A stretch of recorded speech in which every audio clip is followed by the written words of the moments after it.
Good afternoon. It's 3:01. I'm Joseph O'Donnell, live from the 104.5 The Zone studio. The Titans just made one transaction this morning as the first week of training camp wraps up. The team waived wide receiver Colton Dowell, who's a 2023 seventh-round pick out of UT Martin, to make room for the signing of wide receiver Matt Landers, who has spent time with the Seahawks, Panthers, and Patriots and Browns practice squads over the last 2 seasons. In NFL news, head coach Kevin O'Connell announced that wide receiver Justin Jefferson had a mild hamstring strain, and he will be held out of practice. He will be reevaluated next week. Also this morning, the Raiders released defensive tackle Christian Wilkins with a designation of terminated vested veteran, just 1 year into a 4-year deal. The Raiders voided the remaining $35.2 million of guaranteed money left on the contract due to how Wilkins treated the rehab from a foot injury suffered last season, including not getting a second surgery on the foot. Wilkins has filed a grievance with the NFLPA. For our Foundation Repair and Waterproofing needs, you need to visit USSTN.com. Bring it at once on your home for the Titans and Balls. This is 104.5 The Zone.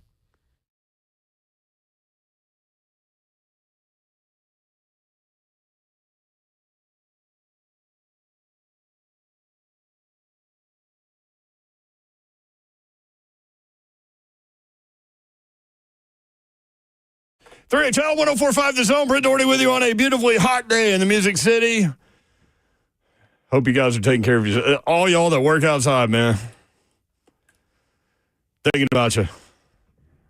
Can watch the show live, YouTube, Facebook Live, Twitter, and Twitch. Twitch, please. And there she is. Kyle, I'm like, why can I not hear anything? Well, you need to plug your headphones in. That's why you could hear me when I was talking to you. I was like, usually your headphones are so loud you don't hear anything that we say if you have them on, and you heard everything I said right before we started the show. I was like, that's weird. Yeah, because I did not plug them in. That would help. It's like Zeph yesterday trying to do the sports report and didn't turn his mic on. Mm-hmm. Good job, Yeah, Zeph. I might need to do that in order to talk on the air. Yep. Overrated. Slay Dog is here, y'all. Maybe. Is he? There he is. Zeph, was it I thought Zeph was going to hit it. Now let me go get it. Time for the show. I'm going to tell you when it's not time for the show. When is it not time for the show? When you struggle to find your dude wipes. Okay. You find them, but it's struggle. You just take your whole backpack in there? Is that what you do? Yeah, I was searching. I'm like Babsy. I got to clean this bag out. Yes, like, this you do. is ridiculous. Your bag is heavier than mine now. Yeah, this is dumb. If you can't find dude wipes, because that's a pretty big pouch of things. Yeah. No, I was at the end, though. So it was a little flat. So We're starting with a whole lot of personal. I didn't realize that our show was going to start talking about dude wipes. By the way, how about that invention? By the way. Best ever? I mean, and to call them dude wipes? Dude. Wipes. Like, Dude. real. That's how they had the meeting. Hell yeah. Like, damn, dude, these are cool. Yeah. Dude. They're wipes. Dude, wipes. It's like a baby. But I'm like, why are they dude wipes? I mean, girls like- can use them. Yeah, but like y'all do better about hygiene than us. Like, we on the go. That's accurate. You know what I'm saying? Like, y'all take time. Totally You know what I mean? We accurate. trying to hurry up. We got to get back. It's a commercial break. We got to get back to the game. So you need to do wipes. They got double XL dude wipes now. What? This is amazing. This was not on the show sheet. I'm just telling you. Why do they have double XL? Why do you need double XL? No, so they got they got XL, which are a little bigger than the normal. Of course. Why do you need different sizes? That's No, a great point. No. Now that's just dumb. No, sometimes you fold. You know what I mean? Sometimes, you know what I mean, you fold and go. We don't need to get into this. I know, but I'm That's saying. just how you make a lot of money. But they got the body more dude stuff. wipes too, though, Zephyr. That's what you ain't understanding. And see, this right here is up to I shout out to all my truck drivers, because I'm gonna be real. 35 to 40% of truck drivers out there nasty. 35 to 40? Yeah, You can say that because you were one. I know, and I can't say that. I walked into some of them bathrooms or pulled into some of them lots tonight. Like, whoa, hey, what's going on back here, brother? Like, this ain't no free for all. But now you got the On big, a number of levels. yes, the big body dude wipes, which are like this big. Big body dude. Like a sheet of paper, almost a little bit bigger than a sheet of paper. Karen on YouTube, ladies never, in all caps, accidentally use the mint chill dude wipes. No, men don't accidentally use the mint chills either. They have mint chills? Oh, you don't want them, Babsy. I mean, I can see. Burn. They light you up. Burn, baby, burn. So why do they exist? That's dumb, because it's dumb. They tried to go out on the ledge and didn't need to. Dustin says, don't flush dude wipes. Yes, you can. You flush them one at a time. I mean, that's why they're They're flushable. called dude wipes. No, they're flushable. Yeah, What- they're flushable. Dustin, what do you do with them if you don't Yeah, flush Dustin, them? what you put them in your pocket? It's just rolling out. Is Dustin, are you a plumber or something? Yeah, it's got to be something. It's got to be. Yeah. Oh, man. Because otherwise, nobody would say that. Because it says flushable wipes. It does. It does. I figured out the most succinct way to You got this, Mayor. describe You the got show. this. Take time. Organized chaos. That's describing our show? Mm-hmm. Absolutely. I only need 2 words now. Organized chaos. And you know people are listening right now for the first time, and they're like, what in the hell is this? Seriously. We have friends in from out of town. Oh, you do? Yeah, they're probably like, Oh, wow. wow, this is what your wife does? It's one of Travis's best Dang, I bet. buddies. Y'all get paid to do this? Yeah. It's like, so this I didn't mean to start like is that, your Babs. wife's professional career. Okay. Didn't know y'all having company. I wouldn't have started that way. Yeah, I'm sure. Sure you really cared. But hey, guys, it's their anniversary today. They 16 years. Calabresis, what's up? Oh, I might be over. Can you just crash other people's anniversary? Sure, come on. All right, that's what I thought. We'll be at the Might be house over. tonight. Come on over. Yeah. 615-737-1045 if you want in. It is Back Together Weekend presented by SeatGeek coming up tomorrow. Titans practice tomorrow at Nissan Stadium. Gates open at 10 a.m. Practice begins at 11. Tickets are free at TennesseeTitans.com. They're going to have lots of things going on over there. That's a good thing, man. Doesn't it seem kind of early for this? Seems early to me. That's what I thought, too. What do you mean? It feels For like the they usually fan practice? Yeah. Yeah. It feels like they usually do this a little bit later. Yeah, Yeah, like you're 2 right. weeks in or something. They're also traveling for 2 weeks. Which they did not do last year, which is another part of Callie's let's get our team together, Get that all out. chemistry. Yeah. Get to know each other, Good point, y'all. Yep. So there will fix be that culture. interactive games, giveaways, appearances by Titans alumni, and more. So TennesseeTitans.com for tickets there. That's what's Do you up. guys find it interesting with all the reading between the lines with some of the things players, coaches say, how off that locker room, I think, was last year? Yeah. I mean, we knew it Yep. was because once you start losing, that's when a locker room goes. But I don't think I realized the extent of where they felt it was not adequate and the culture wasn't there and set. So you know what? So this is my take on the Babsy. When you got a chance to listen to Big Jeff start to speak, remember in the latter part of the season, kept on saying like, dude, it's kind of wearing on them. Like the losing is wearing on them. Not being able to get stops when they're known for getting stops, and with him being the face, they were coming to him. You know what I mean, You wasn't no talked more a lot Derrick about Henry. this, yeah. So it was like I thought Jeff had to answer all. of it. And at a point, like he caught himself, but at a point, it felt like he started to say, like, hey man, dude, we doing what we supposed to do. Like, we can't stay off the field. We go 3 and out, we got to go back out there. Like, how many, they're professionals on the other side. How many stops can we get? You know what I'm saying? So I thought that started to be a little bit of division. And then whoever was at the helm, I thought it was division as far as whoever the quarterback was, as far as distribution of the ball, the plays that were being called, how the plays were being executed. I thought all of it kind of just ripped it apart. And then the losing on top of it consecutively just kind of that was the axe. Just tear this thing up. So the division, I thought, grew as the season went down. Which, listen, losing in does dude that. wipes. Down the Right. toilet at Dude Yeah, Wipes. like, I mean, when that is they your do that. professional career Yeah. job and you cannot win, Yep.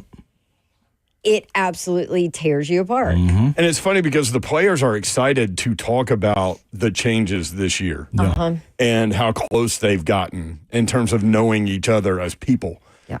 But what's interesting, I started thinking about Callie in year one. Remember when we were at training camp last year and the players were talking about he allows us the freedom to make mistakes, whereas the previous administration was all over you. Yeah, yeah. And so I thought that was Callie trying to do what he's now doing now. And I think he's just kind of doubling down and learning from year one and trying to do better with regard to that. And I'm telling you, like, whether it's true or not, I'm telling you, the players are excited about it. They were smiling after camp and all kind. And we talked to Arden Key, and he loves it. I do think too, though, you're like, excuse me, the play free, make mistakes. Don't be afraid. Don't be looking over your shoulder. You got your spot. Mm-hmm. Comes with a, what is it, a chip, or comes with a little hashtag, if you will. Like, Okay. don't make the same mistake. Yeah, because Will Levis clearly bought into that. Right. Sorry. Yeah, easy jokes. But see, you had that. You had the tackles, God you know what I love mean, it. the offensive line. Like, I mean, he has arm talent. He'll be a absolutely. success at some point. Yeah, somewhere. Yeah. Maybe. Don't be I mean, We keep interrupting. don't make. Sorry. No, it's cool. I'm glad it's not me. Yeah, just don't make the same mistake over and over. I think that comes with freedom, and that comes with the growth. Like, I'm gonna allow you to grow, but and allowing you to grow. Like, don't just keep running that was around the other in part of it, because circle. You know what I mean? Callie talked about that, and he's like, if things happen over and over and over again, we got what to are we address doing? it. We got to address that. But anyway, again, YouTube, DHB, former plumber here. Flushable wipes are the leading cause of septic failures next to kid toys. There you go. They're going down my drain. I'll tell you that. Just keep bringing the snake out, plumbers. Shout out to y'all. Love y'all. Justin says you can flush anything you want. Ask my teenage son. That's it. I'm with Justin. 615-737-1045. The president issued an executive order yesterday. And our initial take was that it was kind of for headlines, and that, like, how are you going to administer this? And does this really mean much? Well, we're going to find out. Shannon Terry, the founder and CEO of On3.com, is a lot smarter than us, so he will talk with us about that. The executive order that prohibits third-party pay-for-play payments to college athletes. What does this mean? Shannon Terry next. 3HL.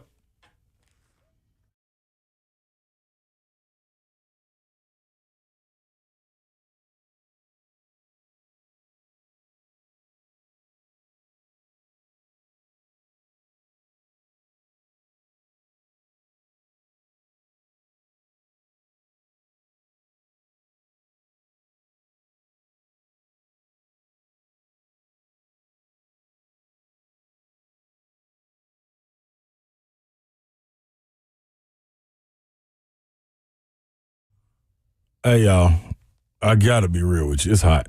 And I mean that. Like, all you got to do is just step outside on your porch, or if you're in your car, just look at the meter and what is reading the heat index. Like, it's burning up.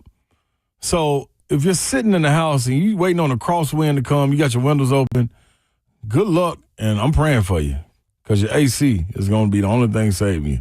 You need to get to Spring Hill Heating and Cooling. Get springhillac.com. Go there and understand that they are the heating and cooling company that can take care of all your HVAC needs. If you're sitting there in this heat, woo, boy.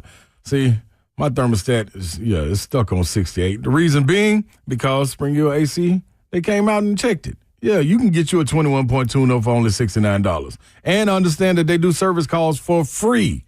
So if you're thinking yours not working, you got an opportunity to get to it. Kevin and the fam is going to take care of you just like fam. So get up to 60 months, no interest financing with approved credit. If you need a new unit, it's real easy. Spring Hill Heating and Cooling, springhillac.com.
3HL 104.5 The Zone. Former Alabama coach Nick Saban was on Fox News. He was asked if he would coach again.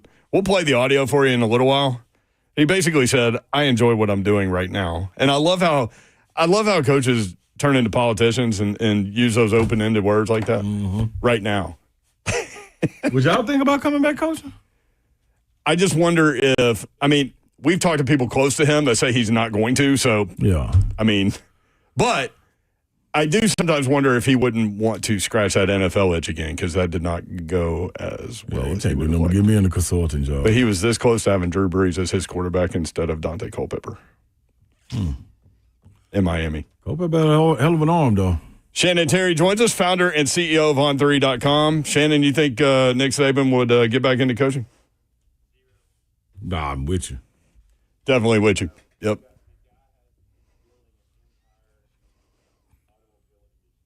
Oh, yeah.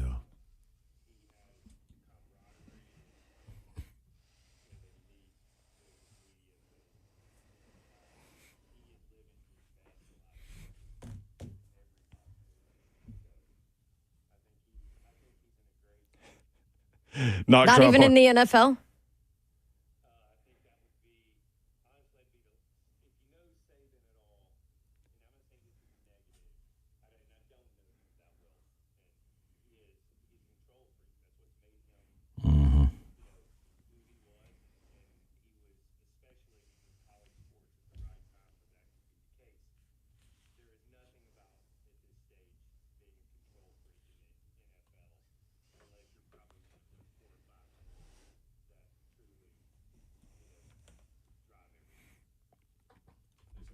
Well, I'll tell you what, Shannon. I'm right there with you. And for the people that are watching on the stream, hey, dog, when can we get some of these On3 hats real quick, though, that you got slam dunked on your head? That is cool, dude.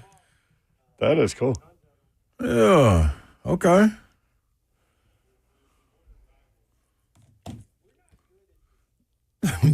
Distribution.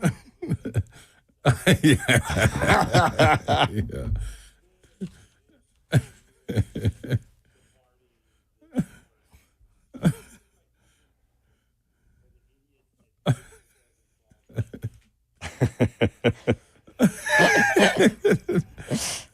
Now, y'all parties and events are pretty good. So yeah. Okay. Yeah. On3.com. Check them out. On3 Sports on Twitter. Knock Drop says on YouTube, I'm not drunk right now. That is good. I'm headed to Halls. There you go. I'm not saying I'm going to partake in anything, but man, it's been a hard week. Slay turned me onto that little joint. That is a good steak over there. Yeah, buddy.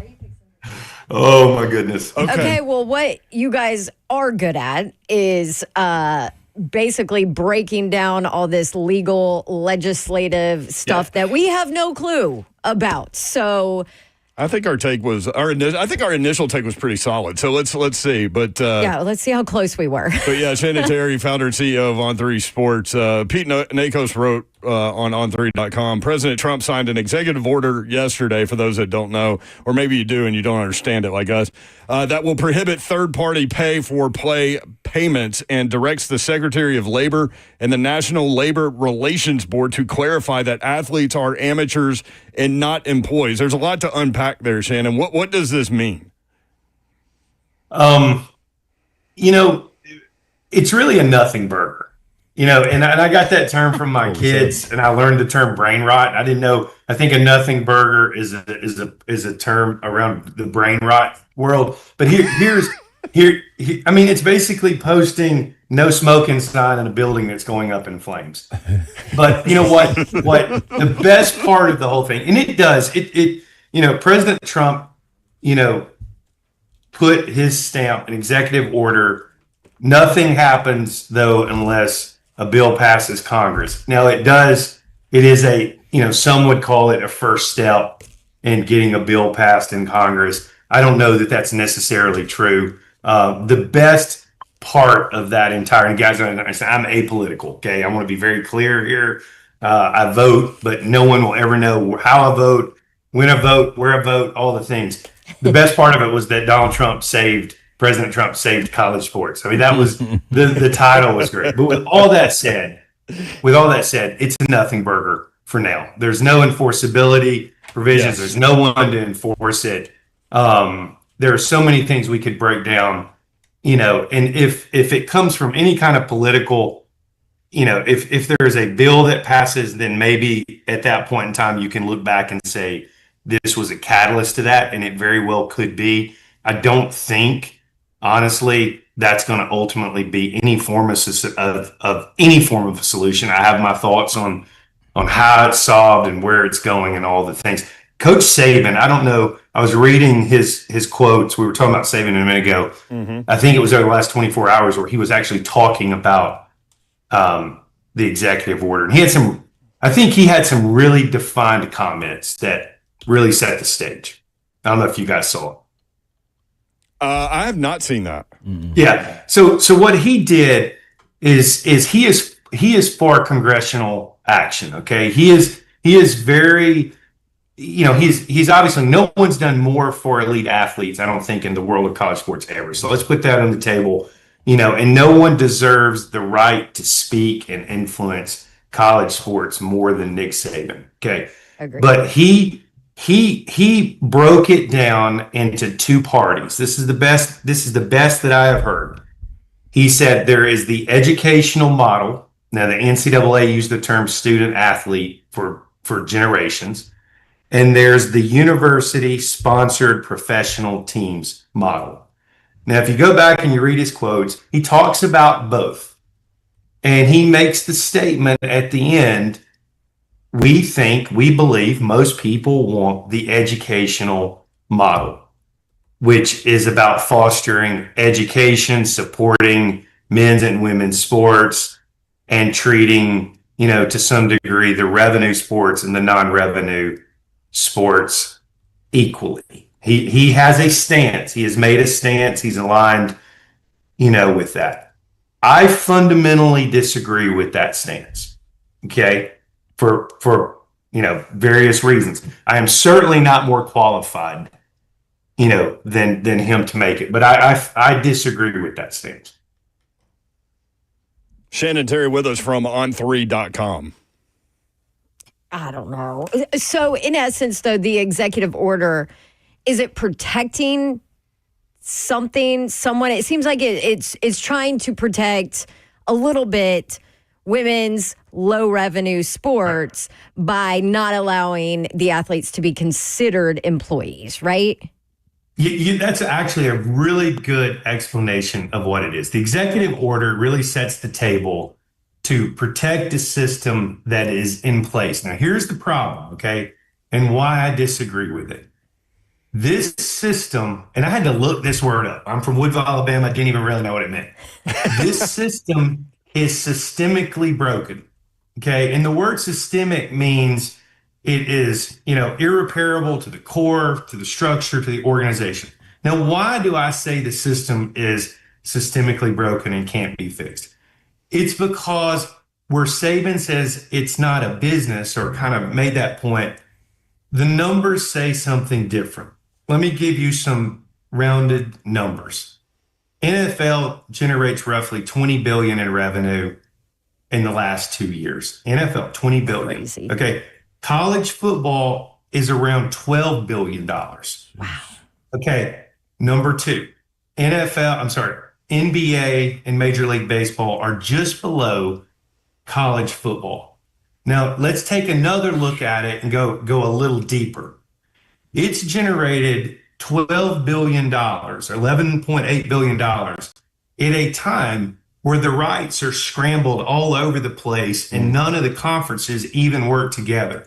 So if you talk to Casey Wasserman, who values all the franchises, the league deals, is one of the most influential people in sports, I bet he will tell you there's another 2x, 3x revenue on the table if the system would actually just negotiate these media rights and these deals together.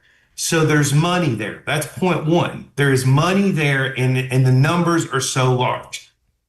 The schools and the conferences have to band together, but they only work for the schools, because who's Greg Sankey's boss? the presidents of the SEC, right? Mm-hmm. So that's his vote. Who's the NCAA working for? The athlete or the system? Or a system that was built 50, 60 years ago that isn't prepared to take into the effect, the factor that college football funds every athletic program on school and also funds the Olympics. So the system is systemically broken. And so all of this that's going on right now doesn't really fix the problem. So whether you want sponsored professional teams at the university level or whether you want the pure educational money, you can have the first, but I'll tell you what's going to happen if you have the first. All the money Ron Slay is going to go where it has gone for years, which is to the schools, okay, and the conferences. And until those football players especially, and likely men's basketball and likely in the future, women's basketball, go to a different association with different rules where the athletes are officially employees, where they can collectively bargain the package, there is no parity and there's no solution. So all of these things right now, everyone's throwing in their hat. If you're going to fix it, we're going to have to put the egos and the pride away, break it, and do it right. Now, sometimes that's going to happen at some period of time. And if it doesn't, someone's going to get screwed.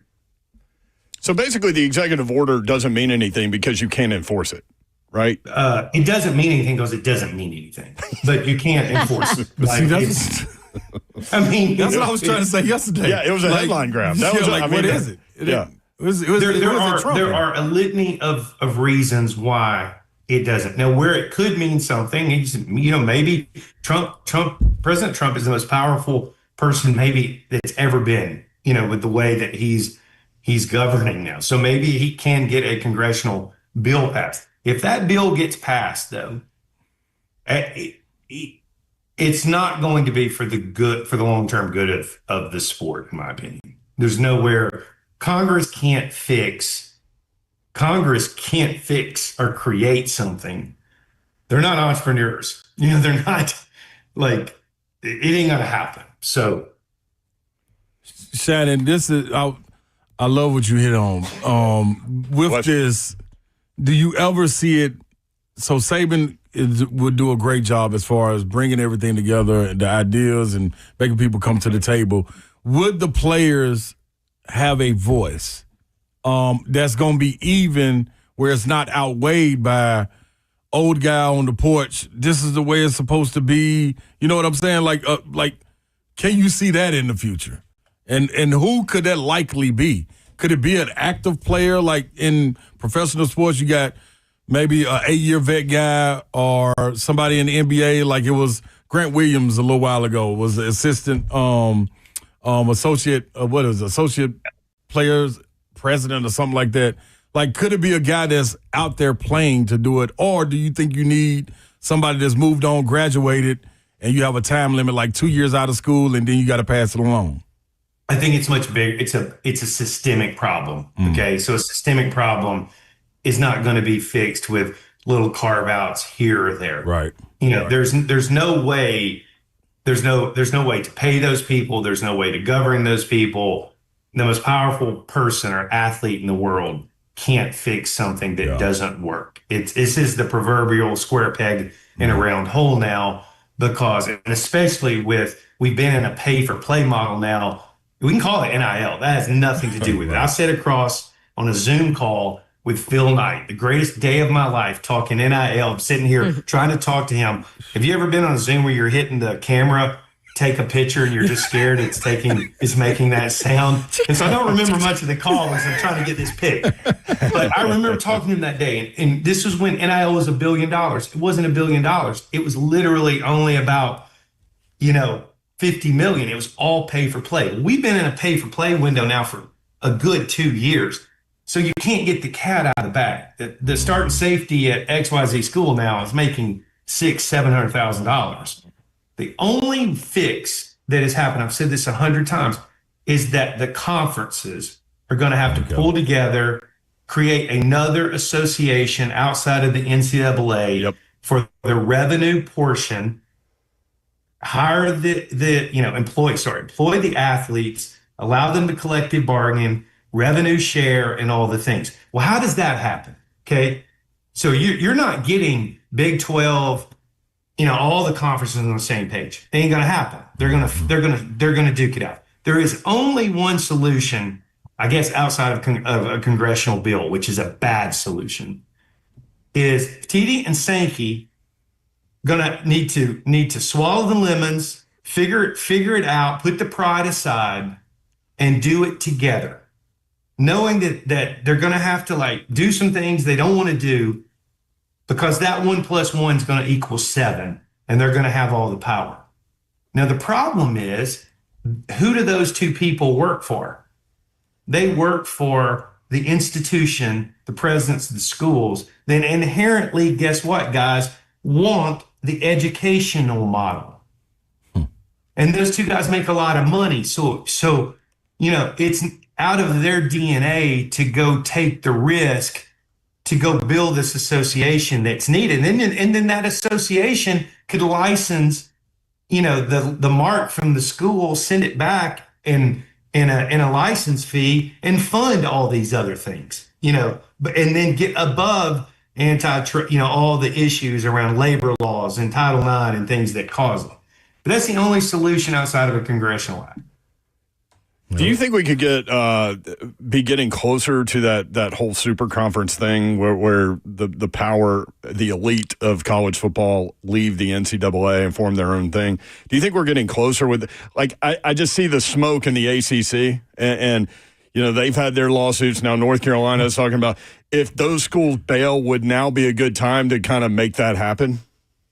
Well, here's what I would say. Sankey doesn't need those schools to wield the power to do this. What he does need, though, is complete capitulation with Petiti. The Big Ten, the SEC would have to do it together. And I honestly don't think, the egos involved and the risk factors and stuff. So no, I don't. At one point in time, I would have thought this could happen. Yeah. I'm not sure now it's going to happen anytime soon. So, my guess is at some point in time, Congress will have a bill, and it will be hard and it won't work. Athletes won't like it. They won't like what's in it for them. The schools will get more and more and more money. And there's always ways to spend the money and make it look like you're not making any when you're in that world. And so we're going to be kind of in this perpetual, echo chamber and loop where we don't fix the real issue. It is a systemic problem that requires a new business model for a subset of the entire population of college sports. One more thing from me. So with the revenue sharing thing last month, and now schools are going to pay players directly, right? Like, how are they not viewed as employees? How can they not form unions, and how can there not be a CBA? There's a lot of ways to do it, because there's a lot of contractors that make significant money that aren't deemed employees. Now, right. But the violation of the labor laws are going to happen around the fact that they're going to look like, smell like, and they're going to be employees in the fact that you're telling them where to be, what to do, and they're not off on their own to produce their work product. They're and the hours they work puts them over contracted, employees. Yeah. Yeah, so that's a problem. But that problem also doesn't solve the fact that $20 million is not enough. And so there's this whole battle on the legalities or the rules of the collectives. Is their money real or is it not real? Which is going back and forth with House and that's a problem. $13 million doesn't come close to funding a power for college football team. It's not even, I know it's 20 million, but if you're going to spend 3.5 or 4 in basketball. So it's $30 million, $40 million for a football team right now. The money's there. The money is there in spades to do all of the things. It's not there, though, under the NCAA, quote, educational model. Shannon, I wonder how much the best rosters cost back in the day when they were like bag men floating around and stuff like that. That we just turned. I told everyone we will, rivals on 3 24/7. We will never write that book. That is a story those stories will go to our grave watching it from afar. There are so many great stories too. It would be a great book. I can't tell you how many times when we hired people early on and they would start getting information on what the schools were paying them, and we'd have to train, little Johnny out of J school. No. We are not involved in that world. We're staying far away. We have nothing to do where mom got a job and all the things. That is not for us. We don't touch it. And, 29 years we stayed out of it. So, and I like to think we made it more legal because we were always out there talking to can you imagine what would be going on if the coaches had known that? Anyway. Yes. I wouldn't say. Yes. Absolutely. Yeah. Slay can speak to that. That was not our pay grade. We nothing to do with it. Don't care. Nothing to see. Now we care. Now we actually want to know what you're making. Yeah. Does this? And you provide valuations too. Ron, would you like to be? I remember seeing you about 3 dunks in a row over there at Pearl Cone. I was over there looking at a couple football players, and you were in the gym. Yeah. Young guy, just hammered. Baby thin, great God, 6'7". Yeah. You look like a 5-star. I don't know what you were ever rated. Wouldn't you love to have NIL back then like it is now? Goodness. Dude. I tell you what, he wouldn't be sitting with us. Shannon, and I was the baby of the group. That's what people keep on failing to realize. I was playing with John Henderson and Buck Fitzgerald and all them, but they were 2 years older. So when they left, I was all alone. That was me on basketball and Santonio Beard on football. That was it. Yeah. You were 17 when you went to college. Yeah, right? Man, woo! I would have reclassified to prep school. And you were built for this game. This game that's played now. Shannon, does the student get taken off if this goes to people saying there's going to be a business and we're going to treat them like professionals? Or is it something you think put in writing where you got to at least finish 2 years of school? Because I'm going to be real, Shannon, if it gets to this point, talking about me being in there, man, you think I'm going to class? I'm in the complex all day long in these facilities and at home. I think that is a great question that I honestly haven't thought about enough because you are a professional at that point. And the school, that the scholarship and all the educational part of it is actually a perk and not necessarily the reason you're doing what you're doing. And so, and if the NCAA is not involved and eligibility is not involved and so forth and so on, that's the part I am sure the wise gray hairs like Nick Saban have a really difficult, that it just is so counter to all of those years of teaching. This is going to make you a better man, a better woman, a better employee, a better leader. And listen, I went to Lipscomb. I'm a small school basketball player. Okay, my scholarship, I'd do anything to keep and get that scholarship. Their perks didn't even mean anything. So I'm the person, I'm not the spoiled athlete that had all of those things. I understand the value. My parents, first person in my school to go to college. My parents were farmers, and those 5 years that I had at Lipscomb that they didn't have to pay for an education, helped change the trajectory of their retirement in their life. So I understand that value. But I don't know that you can fix something, Ron Slade, that generated $12 billion in 23 compared to the NFL's $20 billion. And then there's so much more on the table under a plan that's been around for 50 years. It's unfortunate. Yeah. And I'm not celebrating the fact that change must occur. Shannon Terry, founder and it's just CEO what it is. Of On3.com. I don't like getting old. I don't know about you guys, but it's a systemic problem, Yeah. I hadn't played basketball in 3 weeks because I got a heel bruise. Ryan Slade, it's a systemic problem. Heel bruise. I'm a big guy and I'm 55. I mean, weight ain't going nowhere, baby. Thank you, Shannon. Appreciate you, brother.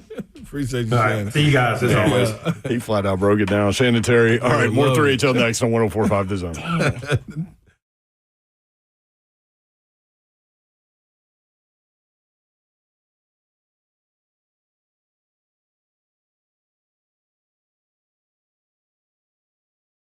Holistic Stem Cell Therapy is brought to you by KellamStemCellInstitute.com, where you should head over to. Get you this number, jot it down, 615-850-4415, 615-850-4415. That's the number that you're going to call, and you let them know who you are. They're going to say, okay, how can we help you? I would like to get a consultation with Dr. Ethan Kellam. You're going to sit down with him directly. You're going to tell him all the things that have been bothering you, inflammation-based, and even more. Probably got something for that, too. Now, I'm just letting you know, whether it's in your knees, hips, backs, neck, shoulders, whatever it may be, growing, they can get you right, man. Inflammation attacks the body, and you have the answer inside of you. It's your body, your cells, your solution. No need to DM me or call me and ask me, Slay, does it really work? I'm sitting there telling you. Understand that. Now, you're not going to get as bad as me and be bone on bone, so you can still save yourself. Know that they're stored for future and continued use to harvest and redeploy based on your needs. It is KellamStemCellInstitute.com.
3HL 104.5 The Zone coming up at 4:20.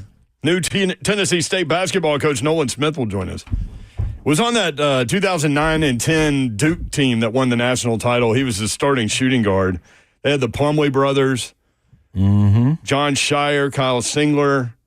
That was the year that Butler made the run to the national title game, and Gordon Hayward let a half-court shot fly down 2, and that thing almost went in. Dude, I mean, if you were standing anywhere near it or behind it or watching it on TV, it was online.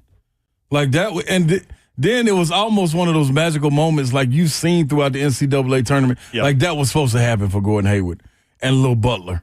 You know what I'm saying? Yep. Like Brad Stevens and them did a terrific job of getting to that point. Yep. Like he had flirted with it so many times. Like that was the moment, and Big Bad Duke took him down. Yeah, we've got a lot to talk about with Nolan Smith. He was a first-round pick of the Portland Trailblazers, ended up playing overseas in Croatia and in Turkey. Yeah. Played on your team, not while you were there. Yeah, the team that I played for, Galatasaray. Another person that played on that team was Jamal Gordon. He played on that team. Richard Hendricks played on that team. Oh, really? Yeah, that was Galatasaray, a big team over there, man. So Nolan Smith coming up at 4:20, and Don Davenport will enjoy talking Duke basketball with him. I bet you. I wonder what the differences were in terms of learning, playing for Coach K, and then as an assistant with Coach K. Because those are two different worlds, I would imagine. Yeah. This is going to be a fun conversation. Pretty similar. We'll see. Also, happy birthday to him. I found that out today. Nolan Smith's birthday's today. Yeah. Yep. Found that out. He's coming on with us on his birthday? Why wouldn't you? You know how I found that out? I want to hang with you on my Google? birthday. No, I was going to Here she goes. I was going to tag him in our show tweet, and on Twitter, when you go to someone's account on their birthday, balloons fly up. I saw the balloons, and I was like, "Oh, it's his birthday." Tony Celsius. There you go. 7'9", 305-pound Florida basketball player Olivier Rio. How do you pronounce his last name? I think it's Rui. Rui. Yeah. Rui. Worked out with the football team. Yeah. So here's what they were trying to do. They were trying to put him on special teams and see if he could block kicks. Because he's huge. And huge. Huge. 7'9", 305. He couldn't block kicks, though. You know why? His vertical is 11 inches. Oh, man. Well, he doesn't need it. Yoram. This young man, we got to see him at the Final Four. He walked up on us. Darius stands on a box next to us. Me and Fishback. Dog, the box wasn't even doing no justice. This dude is massive. Hands, he makes like you big as look this water. tiny. Yeah, He's a foot taller than you. He could not walk in this room. I want him to play so bad. I want to see him out there so bad. Why can't he play? You gotta get your little body together. The body can't move like you cool. When you're that big, your body can't move. Yeah, you gotta catch up. Yeah, I would think he would not be fast enough to block a punt. No, it ain't about being fast, but the trajectory. You know what I mean? If you kicking 45, 50 yards or longer, like they got to start down and go up. I think all punts start down and go up. Not punts. Field goals. Field goals. Oh, field goal. Oh, okay. I thought you said punts. No, field goals. Every day we got to do this with yourself. My bad.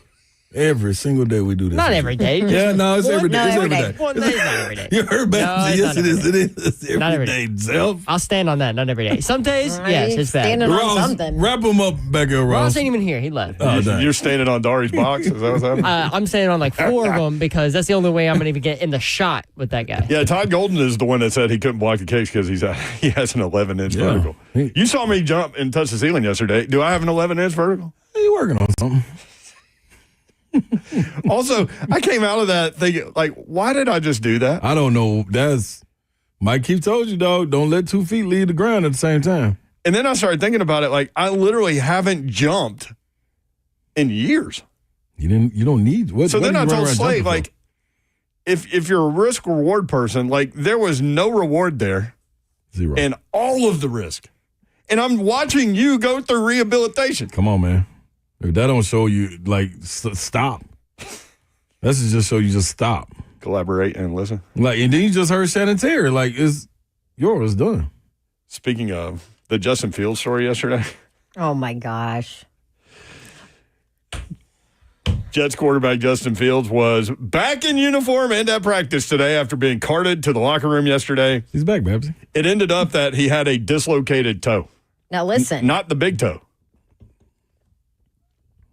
So there was some clarification. He actually didn't get carted off the field. He walked to the sideline and they got carted from the sideline to the locker room. Well, that's what I meant. Carted to the locker room. This That's is what I why meant. the training camp headline stuff is so annoying.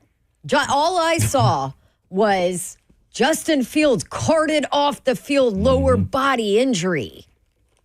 Really? He dislocated his... Now, listen, that is very painful. Been there, done that. Yeah, but he was super painful. But he was running today. So they popped it back in and probably put like a little stent in there. I don't know what they did, but... I mean... Shout out to him. Shout out to him. Well, he's back.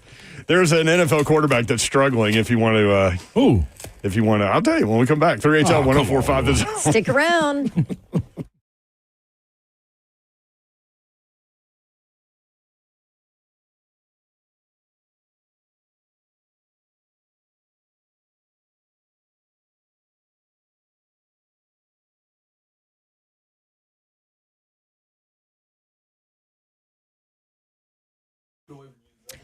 Loan Pronto, who you need to call if you want to get cash out from the equity in your home. Loan Pronto is the one you need to call. And maybe you're thinking, well, why do I want to get cash out, Don? Well, I don't know. Maybe you want to do a backyard project like we did, and you need the cash to do it, and your home is worth way more than it was when you first bought it. That is where Loan Pronto comes in. Maybe you have some high interest debt, a bunch of credit card debt that you want to get rid of. Loan Pronto's rapid equity loan is what you need to do. They had one client that got $300,000 out, approved in 24 hours, paid off their debt, and then renovated their kitchen, and altogether cut their monthly expenses by $1,800. Big turnaround. Loan Pronto can help you do it. Call him now for a free instant appraisal for your home. See how much cash you can get out today. Loan Pronto A+ rated by the BBB. Nearly 2,500 five-star Google reviews. Their service is top-notch. 615-499-5780. LoanPronto.com. It's 615-499-5780. That's LoanPronto.com. Equal housing lender, NMLS 1661781 on approved credit, NMLSconsumeraccess.org.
Good afternoon. It's 4:02. I'm Joseph Bonanno live from the 104.5 The Zone Studios. The Titans made just one transaction this morning as the team waived wide receiver Colton Dowell, who is a 2023 7th-round pick out of UT Martin, to make room for the signing of wide receiver Matt Landers, who has spent time with the Seahawks, Panthers, Patriots practice squads over the last couple of seasons. In NFL news today, a criminal investigation into finances of the NFL Players Association includes potential misuse of funds and self-enrichment by union officials, according to a confidential document obtained by ESPN. Also, head coach Kevin O'Connell has announced that wide receiver Justin Jefferson has a mild hamstring strain and he will be held out of practice. He will be reevaluated next week.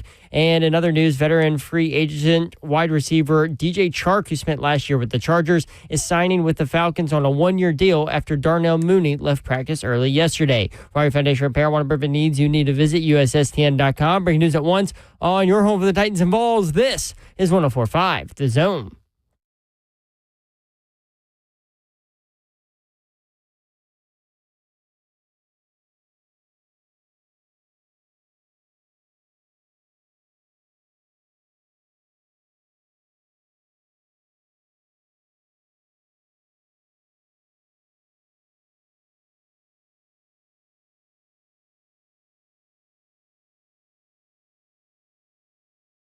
Three Tell 104.5 The Zone. Britt Doherty with you on a beautiful day in the Music City. Hope you're having a great Friday. The weekend is here, y'all. Friday! There he is. He's Ron Slay, y'all. I'm in the building.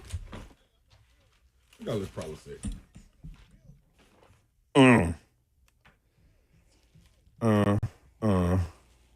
Slay's cleaning out his backpack.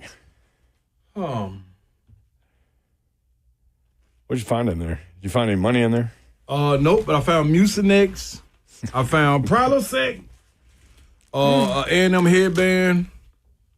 An orange tie. An orange tie. Yeah. SEC thing. SEC Media Day credential. That you leg don't need? sleeve. Oh, your leg sleeve. Do you still need that? My what? Leg sleeve. Yep. Wave grease. Hair gel? Yep. Gummies to sleep. Hair grease. Good Lord. Gummies Slay. to sleep. More gummies to sleep. You just put out 4 packs of gummies. There's to 4 sleep. packs of gummies. The Fat Boy Slay. Ooh. Whoa. When y'all was letting me walk around like this. Was that Were the you Super Bowl? really that? Yes.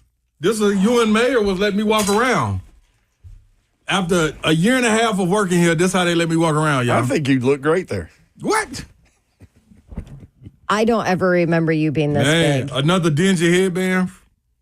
That was dirty. That's makeup. It's makeup on it. Wow, Slay. Yeah, that's how y'all let me out here. I can't believe y'all, Zell. Are you gonna wait? Whoa! What year was that? Vaseline. That was my first year here. Oh, yeah, I wasn't here. Don't blame me. Well, asthma inhaler. You've got your head tilted up too.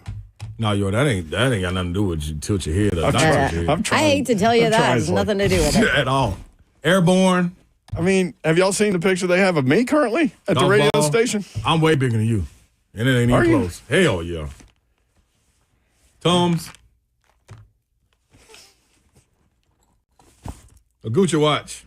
Are you freaking kidding me? That's at the bottom of your bag. Chapstick. The Gucci watch. Why is it on the bottom of your back? It's just floating in there free. Yeah, I don't, no clue, Babs. Is it? Is it scratched? real? Oh, it's absolutely real. I got this as a gift. It's like, what is wrong with you? That is shiny as hell. Does it still work? Hell yeah, it worked. I mean, it's been sitting in the bottom of your backpack for. Yeah. How so- long has it been down there? Nobody knows. You scratched it, didn't you? Oh, it's printed scratch, but it looks good, especially on camera. Okay. I can't. Bag inventory. We've said NFL people say to not get too worked up over training camp things, like interceptions or incompletions or whatever. Ben Johnson is the new Bears head football coach. He's an offensive guy. He's a quarterback guy. Struggles yesterday for quarterback Caleb Williams. Couldn't get people lined up. Couldn't get in and out of the huddle. In This 7 was on tough. 7. I know, this was tough. Johnson yanked the first team off the field yesterday. So today, 7 on 7 red zone. Caleb Williams threw 2 interceptions. Caleb. How concerned should Bears fans be? They put a lot of pieces around him. Man, their receiving core. DJ Moore, Roma Dunze, Devin Duvernay, Luther Burden. My guy who ain't playing yet because I think he's nursing a hamstring. He's or got something. Yeah. Oh, boy. DeAndre Swift is the running back. Big upgrades on the offensive line. They spent a lot of money there. I know we're not supposed to worry about things in training camp, but should Bears fans be worried? Absolutely. This ain't our team. Hell yeah. Y'all should be worried like crazy. No. Hell yeah. What's going to go on? Y'all should be worried. Team falling apart. Y'all should be sitting in a padded room right now. Yeah, your team falling. You can't see it.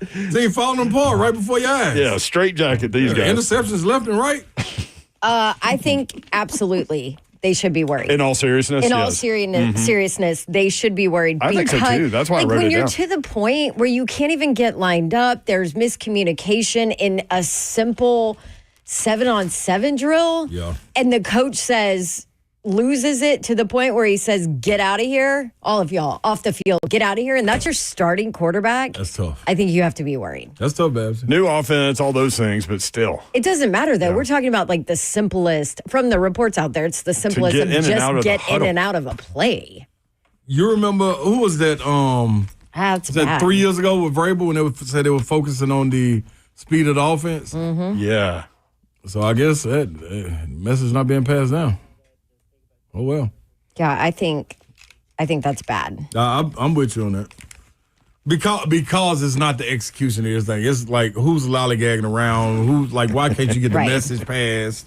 And it's simple. Yeah, this is. Like, you're not talking about, hey, run a full-on, offensive set or something. It's just literally get in, Call it. It makes me wonder get lined up if the play calls from Ben Johnson are weird, like super long or something. Who was that dude? Maybe. It's Rams. Yeah, but I think was it Kirk Cousins on quarterback that was saying, like, man, we got to kind of simplify this. It's taking so long to get in and out of the huddle because of the plays when he first got to Atlanta. So it could, to your point, it could be that. Yeah. That's why I brought that up. Yeah, I watched a little bit of that last night too. I got to catch up. So we watched a little bit in the van after we watched Scarface. Yep. And then I went home and watched a little bit more, but I started it over. Yeah. Even though we had already watched some of it. Yeah. So. It's good, man. It's good. Mm-hmm. NFL headlines are weird sometimes. Offensive lineman Samuel Jackson signed an NFL contract this week. Today, the Buccaneers signed offensive lineman Mike Jordan. So Michael Jordan and Samuel Jackson play offensive line. Yeah.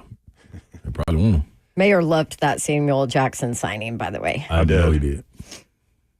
I saw a stat on like how many times he has said MF in movies, and it's unreal. It's like 70,000 something. Somebody tracked that? Yeah. Wow. Jeez. Movie analytics guy. Yeah. How are your Uncrustables doing over there? Oh, I'm throwing. They'll be ready in the next segment. How about this story? From Schefter, at least 100 players from roughly half of the NFL's 32 teams face fines and possible suspension for allegedly selling their allotted tickets to last year's Super Bowl above face value, which is in violation of league policies. They also will lose their tickets to the next 2 Super Bowls. Darn, that's tough, man. Half the teams in the league, so I wonder if somebody over here got caught up in that. But see, this is the problem. It ain't the top tier guys, the starters that's 2-3 years. Because they're not going to do that. Yeah, it's to me. They do sell them, but they're, from what I've heard, they're always really keen in on what the face value is. Yeah, no question. They will not go over. No question. But I'm saying if I'm on the team and I'm the 52nd guy, you're not making the life-changing money. I got an extra. I got 2 of them for $9,500 apiece. That's right. What y'all want to do? That's tough. Apparently, they did find one player that sold them for $10,000 a piece. No. Okay, you just got to be smarter, though. Like, this not go that far over. I mean, maybe go a little over, and then if they find it, they're like, nah. Oh, my bad. Yeah. You want to just be a blip on the radar, not like this massive green object on the on the radar. Dude, the NBA didn't teach anybody nothing. You saw Big Baby Davis and them had to go to jail for that stuff, man. You can watch the show live, YouTube, Facebook Live, Twitter, and Twitch. Twitch, please. Far Sender on YouTube. Ron, you should have gotten paid for your work. Hey, man, I agree. For what work? Basketball. Listen to her. Hey, lady. Play basketball. Oh. I'm sorry, I was confused. They were talking about when he was at Tennessee. But then you had to go deal with the tall man.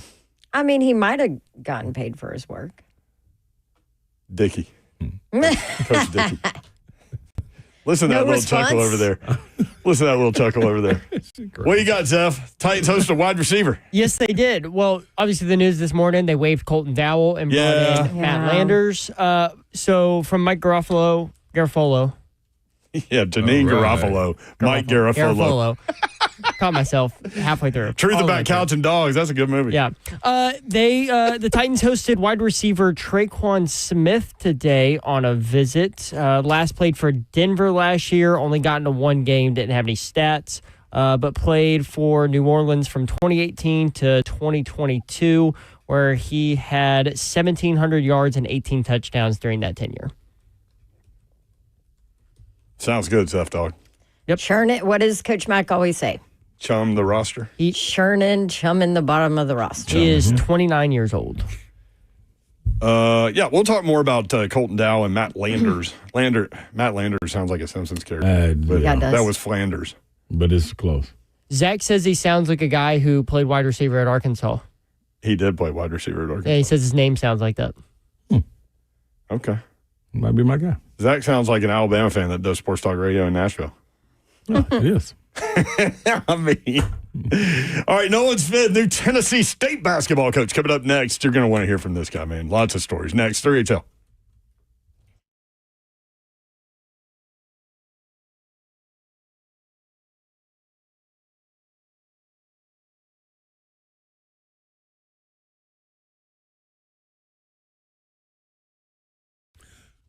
What's happening, good people? Brentwood Jewelry, 7012 Church Street East, located in the heart of Brentwood, just off Franklin Road. Looking for new shiny things? Well, they got them for you. I just blew it into the bottom of my bag, and it wasn't Brentwood Jewelry, but I did have a watch, a piece of jewelry in there. So you can go right over there, get it polished up, get it looking back and right, refurbished, whatever you need, whatever you want to call it.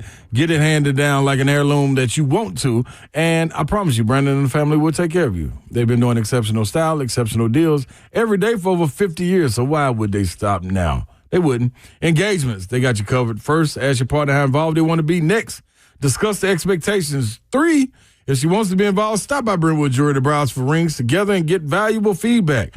If they want to be surprised, start a conversation to get some essential details like ring size, style, cut, color.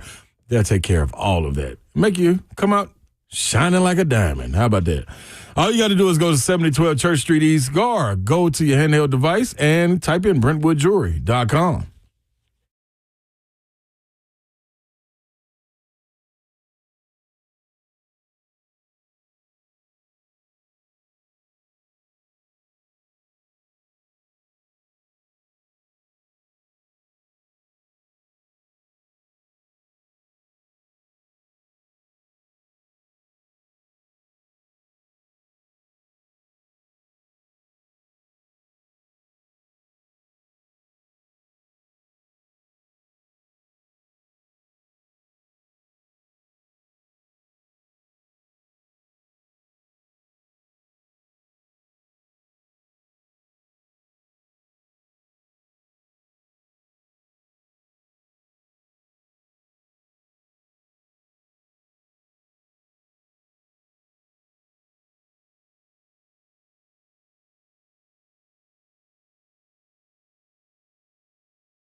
3HL 104.5 The Zone. Brent Doherty, Don Davenport, Ron Slay.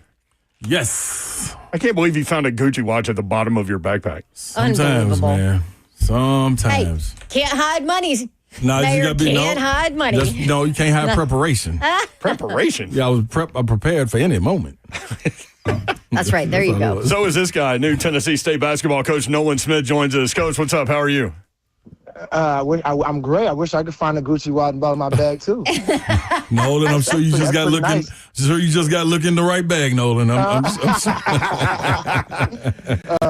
I appreciate y'all having me on. Yeah, man. Hey, welcome to Nashville. Congrats on the gig. What was it about TSU that piqued your interest? I think first, obviously, the opportunity to become a head coach, and then when I looked at TSU, it was just the opportunity to come to a great league in the OVC, a league that's has great history, and then TSU just in a place right now that's ready to win. And when Dr. Allen and President Tucker and I first had our first phone call, all we talked about was winning and what we're going to do to win, and just their mindset. It matched with my mindset, which is win now. So, it was just the perfect timing to come here and become the head coach. Nolan Smith with us on 3HL. NCAA, for those that don't know, let me run down a little bit of the resume. Just run down this. Well, you want me to start here? NCAA champion with Duke in 2009 and 10? Yes, I do. Coach, I was at one of them. Don Davenport is a huge Duke basketball fan. Yes. My dad graduated from there, so grew up knowing nothing else. I loved it. Won the ACC regular season you. that year, won the ACC tournament 35-5, won at North Carolina by 10, then beat the Tar Heels in Cameron Indoor by 32. That's right. That had to be fun. Very, very fun. Very fun. Beat Butler in the national title game 61-59, and you got things going. 4 quick points to get Duke going. Slay and I were talking about that game during one of the breaks. Gordon Hayward throws up a half-court shot to try to win the game. And I'm telling you, I can't wait to get your take on this, but watching on television, it looked like it was good the whole way. Like, how nervous were you about that shot? Not really, none at all, to be honest with you, because the shot before that one, going towards the right baseline over Brian Zubek, was the shot that I felt like Gordon Hayward has made a lot in his career to that point. So once he missed that shot, we felt like the game was over. Brian Zubek goes down, makes the first one. Coach K yells out to miss the second shot on purpose because we were up 2, and basically the only shot they could get off was a half-court shot. Coach was like, there's chances of him making that were slim to none. So we're like, okay, all right, well, we feel good. Let's go. He yells out, miss it. Kind of took us all by surprise, but we're like, all right, coach says miss it. Go ahead, miss it, Zoops. But, when you think about that shot, when I do look back, I was the closest. So I was the one that actually threw my hand up in front of Gordon, and I was like, it's online. Yeah. And in my mind, I'm like, no, he ain't making that. And obviously, it was way closer than expected. I think Sports Science did a little special on that shot. And if he would have just angled 10 degrees higher, it would have hit the right spot on the backboard and went in. So, I mean, it's crazy to think that you're a national champ and could have easily been taken away just like that versus Butler. But fortunately, I'm here to speak, and I'm still a national champion. So, I mean. That's right. It's funny how close things happen, as you point out, huge things in your life, and it's this close to being one way or the other. But it bounced off. Obviously, you guys won the national title. What did that feel like to kind of celebrate that thing with your teammates? Nothing like it. Nothing like it. I think when you choose to go to Duke and be a part of that program, it's about winning. And the guys that go there, my teammates, all of us were winners. All before going there. That's why you choose a school like Duke and, with the expectations to win.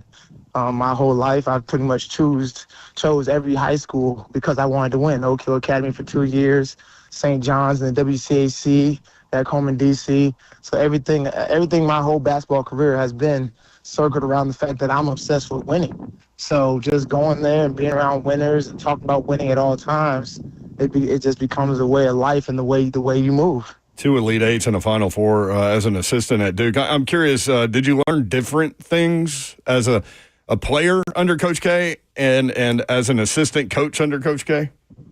Like Absolutely. how different were those two worlds?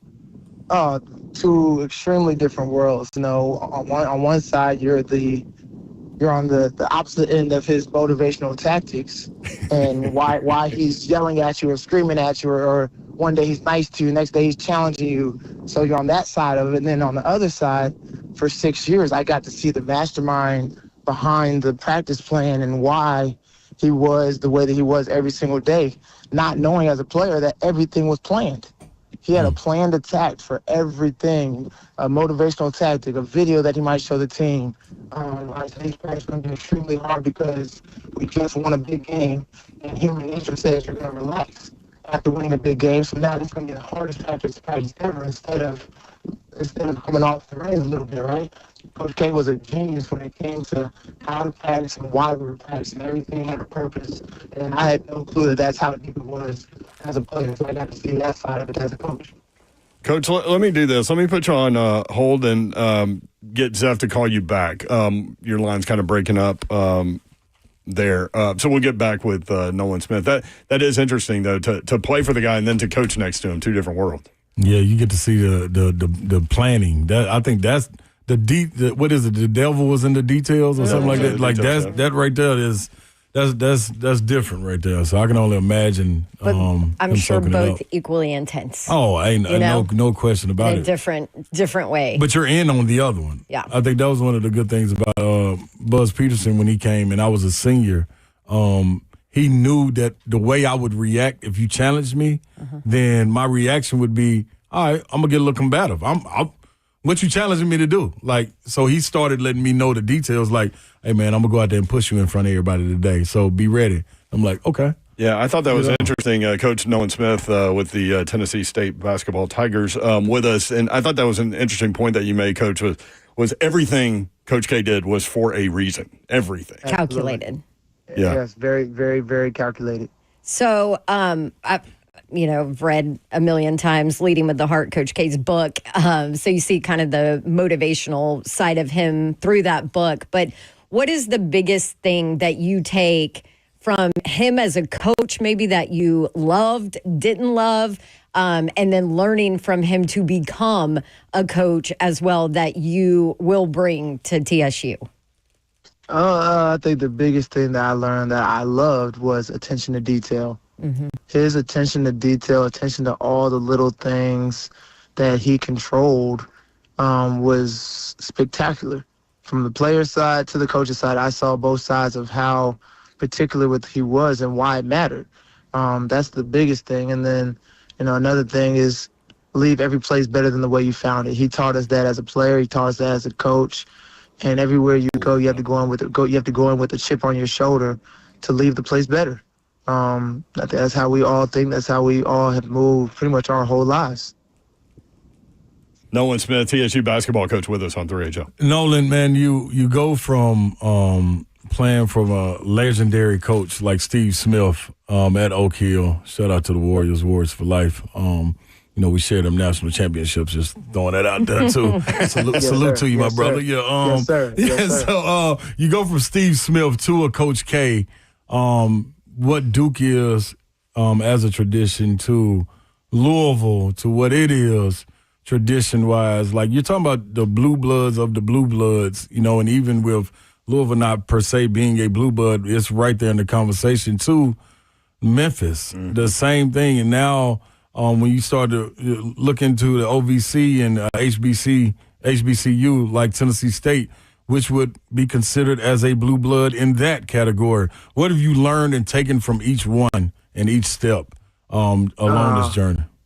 Yeah, I've gained so much experience at every stop. When I left Duke and I go to Louisville with Kenny Payne, just the experience gained there just from leaving Duke, right? You're leaving, I'm leaving my comfortable environment that I had known since I was a 17-year-old, and I'm going to somewhere new and just learning how to move outside of Duke and being around their tradition, their history, how they did things, learning that fan base.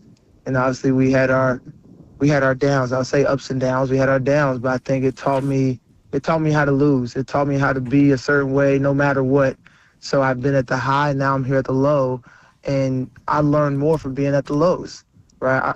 Some say they're L's, but what are L's? Are they losses? No, they're lessons, right? I gained so many lessons from all of those L's, and it made me better. It made me mentally stronger. It taught me how to coach harder. It taught me how to coach even when we're down, even when our players have their heads down. It taught me how to pick their heads up. It taught me how to never have a bad day. It taught me how to never take a day off, no matter what. Like, it taught me how to always be who I am and who I've been just as a person, as a coach, my whole life. So that was the valuable lesson there. And then go down to Memphis with Coach Hardaway. Go down there and help him win, help him build a culture, help him, just have his back. That was my job, and that's kind of what was told to me. He needs an assistant to have his back.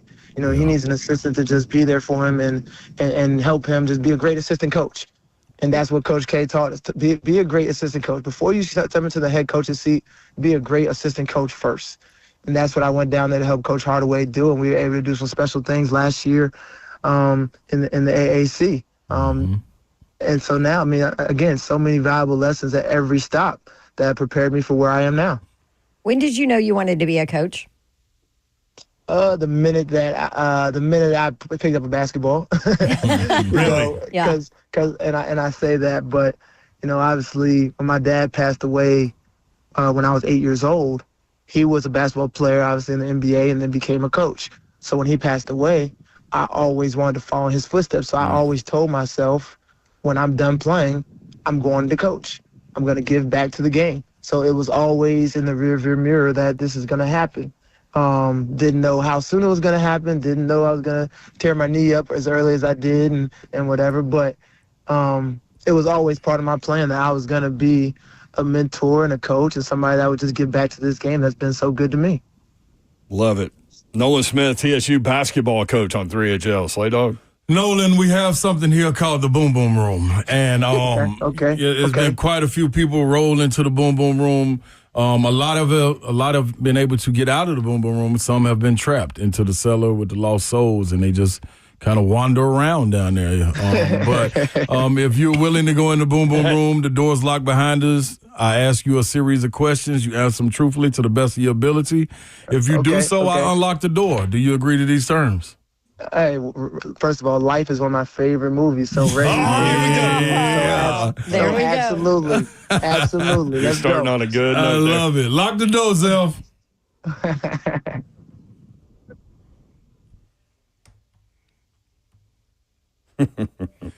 All right. Nolan Smith, coach at Tennessee State University, men's basketball. First and foremost, nickname. We got to have a nickname in the Boom Boom Room. What you going by? Coach Smitty. Coach Smitty. I like that. All right, Coach Smitty, let's get straight to it. Now, I've had the likes of Coach Smith in the Boom Boom Room, so we're going to start light right here. The hard-hitting questions, this is going to be something light for you. Give me your Mount Rushmore of Oak Hill Academy. Mount Rushmore, Oak Hill. Oh, that's a great question. Carmelo Anthony. Yes. Jerry Stackhouse. Yes. Steven Jackson. Nice. And Steve Smith. Oh, tough. I like that. Now, what I'm going to do after this, I'm going to send a message to Miss Smith and let Lisa know that, you left her off of Mount Rushmore. And, just as a little poke. Hey, look, she's supposed to be making me some brownies soon. Don't do that. Gotta have them brownies, man. All right. So, I love it. Now, let's go to Duke. Give me your Mount Rushmore of Duke. Grant Hill. Jay Will. I like it. Christian Laettner. Yeah. And J.J. Redick. That's tough. Yes. As you hear the Dookies in the background. Hey, that's tough right there. Okay, now, the tradition that you left from Duke, going to Louisville, I need these coaches in their place. You got head coach, you got head recruiter, you got player, personnel director, and you got a skill developer. You have to give me those how they fit into that, including yourself. You got Kenny Payne, Coach K, Penny Hardaway, and Nolan Smith. Okay, this is gonna get tough. So basically every position on the staff. Yes. So head coach, Coach K. Okay. You said assistant coach. Assistant coach. Assistant coach, Coach Hardaway. Okay. Head Assistant recruiter. coach. Give me your head recruiter too. Head recruiter, myself. Okay. Love it. Okay. Love it. And player development, Kenny Payne. I love that right there, man. Payne had to be on that that's side. all right right there. Okay. So, last but not least, and I'm gonna let you slide out of the boomer room. If you were going back and you had to replay one situation, not a game, but a practice or something off the court during your time at Duke, and you said, you know what? I'm gonna go back to the future, hop in the DeLorean and kind of alter this spot right here so it can kind of change the trajectory of something. What would you tell your younger self to look out for? Man, look, hey, I like Ray's boom boom room. Look, it ain't no AC. It gets spicy in there. Yeah, we get spicy Ray's boom boom. You know what I mean? We got a little PG County section over there in the corner for you and everything. What? Tell them about the boom boom room. I'd probably say I'd go back to a practice that I went in as a freshman and was thinking about myself. Yeah. Was thinking about being a McDonald's All-American, was thinking about all the minutes that I felt like I was supposed to get because of what I had done, and I wasn't talking because I was just into my own stuff. Yeah. And Coach K cussing me out, telling me that I think I'm hot stuff and that I have a lot to learn about this game. Yeah. I wish I could go back and turn that page and just be better going in, understanding that I had to give before I received. Love that. Coach Smitty, handling business in the boom boom room. Zelf, yes, sir. Let the young brother up out of there, man. Unlock the door.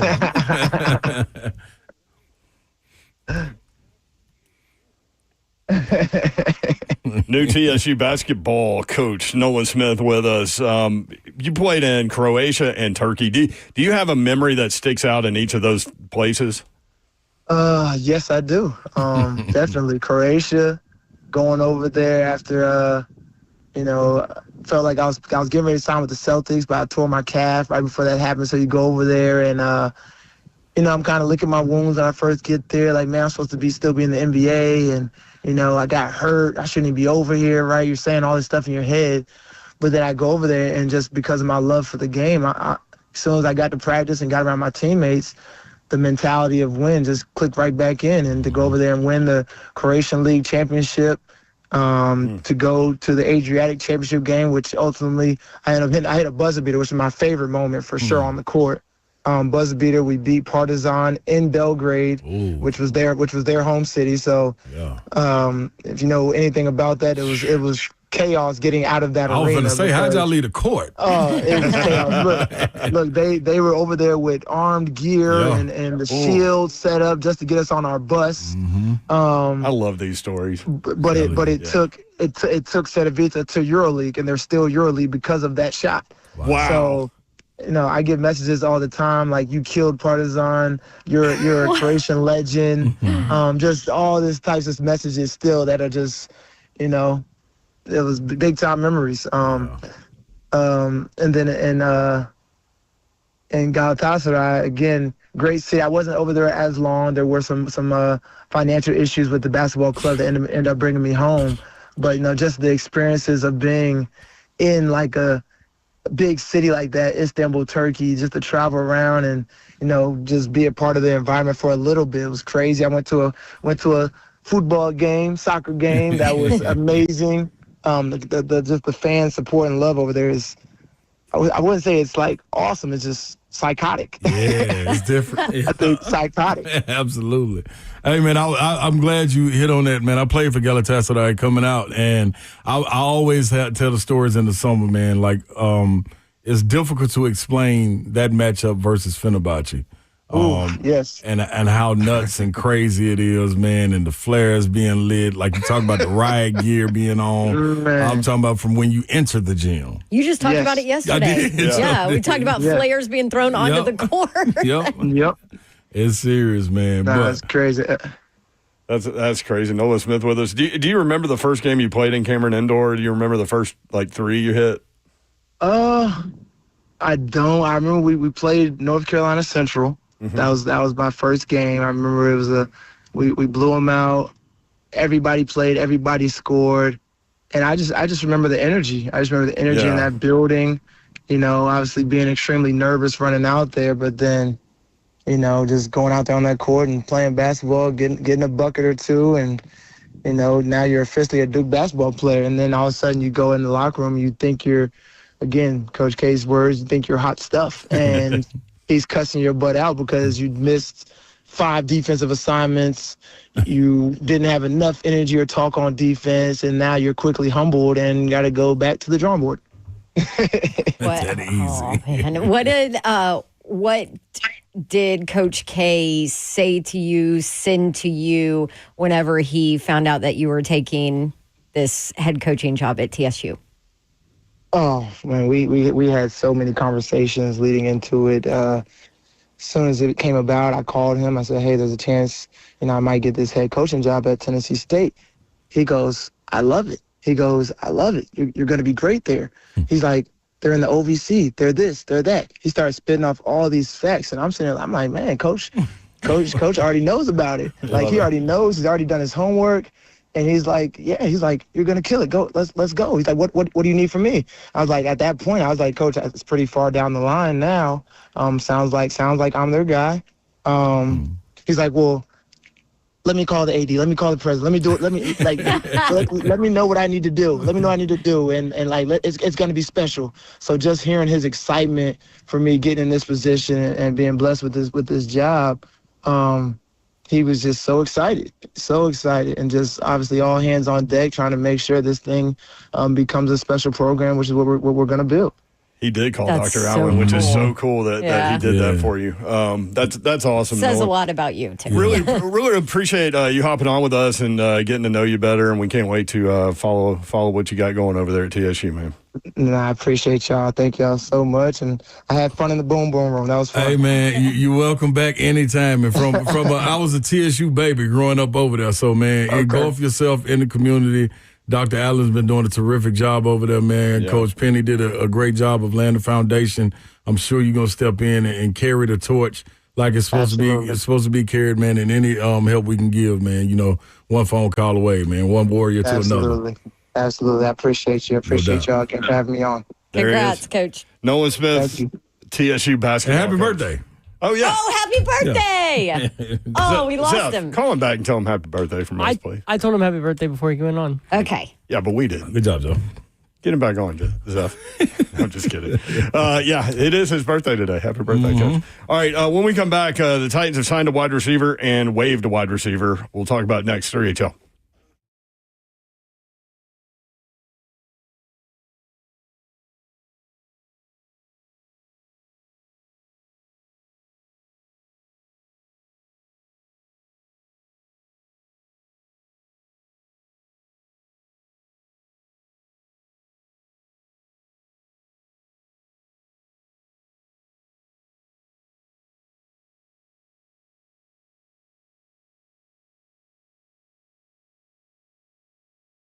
All right, sometimes it is time to upgrade those things in your home, like your windows and doors. It was time for us in our rental property and our home, too, some of our windows as well.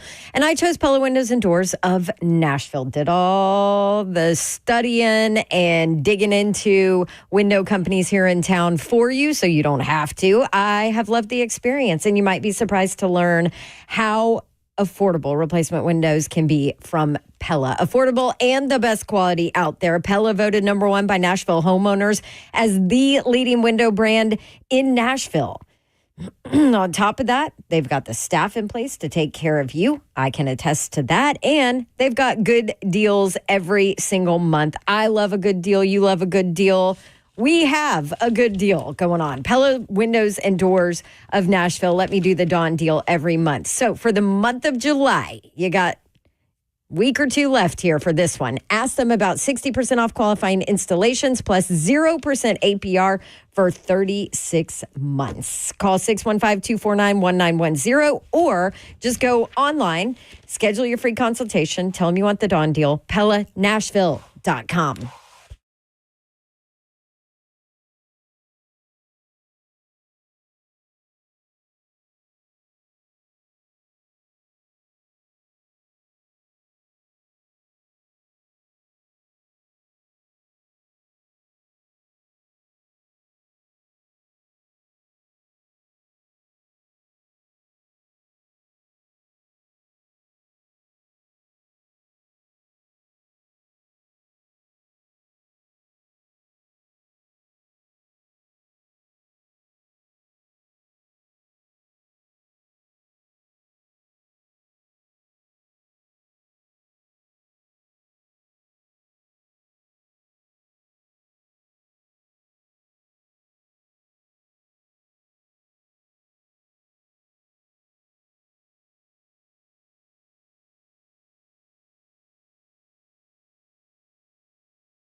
HL 104.5 The Zone, Brent Doherty, Don Davenport, Ron Slay, Friday edition. Get Friday. How about Nolan Smith, man? Man, coming in the way you're supposed to, confident, ready to get to work, and ready to do all above else. Win. That's big. That's Very introspective guy, willing to share those things as well. And it's funny, we were just talking about it yesterday. Like, you can't have success without perceived failures. You just keep going. And you never really lose until you quit. That's right. So no, that's good, man. Can you tell I just ran up the stairs? Yeah, welcome to the stairs, you. Welcome to the Terradome. Yeah. Now you ought to do good, man. That's coming from where he comes from. Not even talking about like coming from Duke, but being able to have grassroots ties in Louisville, then going to Memphis. Like, you kind of laid the groundwork before even knowing that this job was going to come available, to be able to go out and then, like he said, he would name himself the head recruiter. So you know he's connected, you know what I mean? And with the Duke ties along with that, and then being from D.C., like that's, you talking about a hotbed for hoops? Man, PG County, they got it. Like, they put out a documentary, PG County, I think it was called In the Water or What's in the Water or something like that, but it's about their county. And dude, they have nothing but dogs up there, from Kevin Durant to Michael Beasley, guys like Nolan Smith. Like, they come with it. So, and he can recruit. It's no question about it. He didn't make himself the lead recruiter on your Boom Boom Room staff for nothing. That says a whole lot. Because Kenny Payne can that's what I was just going to say.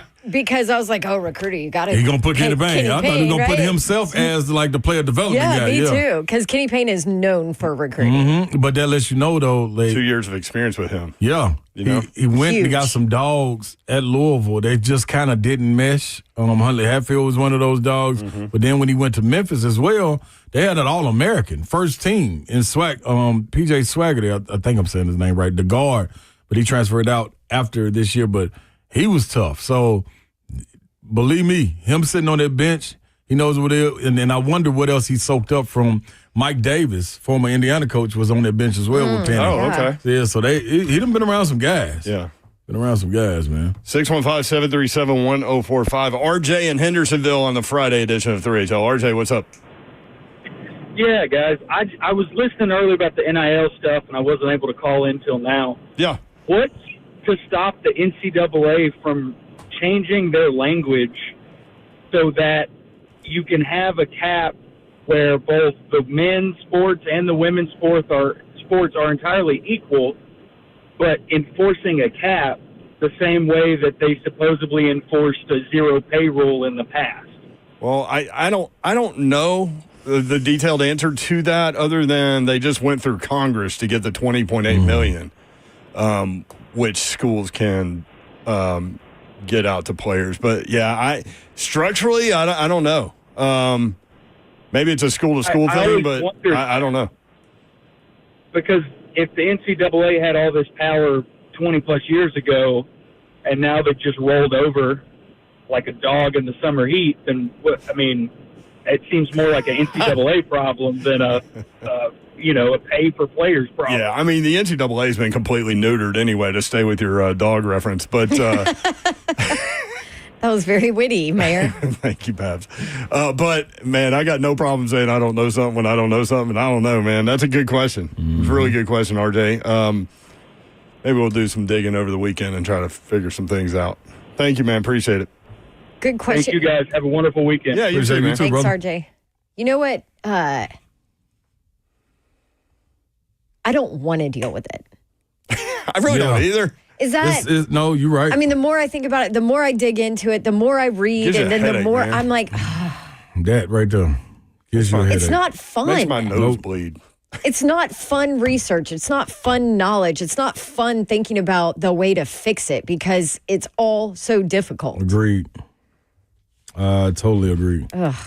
Yep. Switching What a topic. mess. What a mess. What a mess. That's what Baby happened. Babs used to say. The Titans have signed wide receiver Matt Landers. I just feel like I need to say his name that way. Landers. I'm good with you saying that. And have waived wide receiver Colton Dow. I hate that, man. Dow grew up in Lebanon, played at Wilson Central High School, grew up a Titans fan, then played his college ball at UT Martin, 7th-round draft pick. Tore his ACL in week 17 of his rookie season, the last game. We just talked about that yesterday, too. We did. And at the end of the show. Because he wasn't there. Yep. He was the only non-pup player that wasn't there. Man, all the dog stuff going. Physically unable to perform. But then he missed all of last year. He missed practice yesterday, so you kind of thought something was going on there. Matt Landers finished his college career at Arkansas. Caught 47 balls for 901 yards and 8 touchdowns. He has spent time on off-season and practice squad rosters with the Seahawks, the Panthers, the Browns, and the Patriots. He played for Arlington and San Antonio in the XFL. Did you ever have Arlington or San Antonio? I did. I don't remember. 6'4", 200 pounds, 26 years old. I had both of them. It's not boding well. No. I will say this guy is supposedly an athletic freak. He's 6'4", 200 pounds. He ran a 4.3 in the 40. He also had a 37-inch vertical and a 10'10" broad jump. That's some quick twitch there. His RAS, so raw athletic score, was over a 9.8. I don't even know what that means. Yeah, means he's an athlete. You could have told me his raw athletic score was 652. I'd be like, Well, it's out of 10. A 10 out of 10 is perfect. Let's just say that. It's a 9.85 is what it is. Babs' raw athletic score at Auburn was 652 Oh, yeah. out of 10. By the way, did you get paid when you were at Auburn? That's a great question. Yeah, it's called a scholarship. My school was paid for. Yeah, everybody got that one. Everybody got that one. Slay. That was a good one. Let's go to break on that. We'll be right back. 5 o'clock hour coming up. We'll talk some NFL boy. football next on 104.5 this morning. Oh, boy.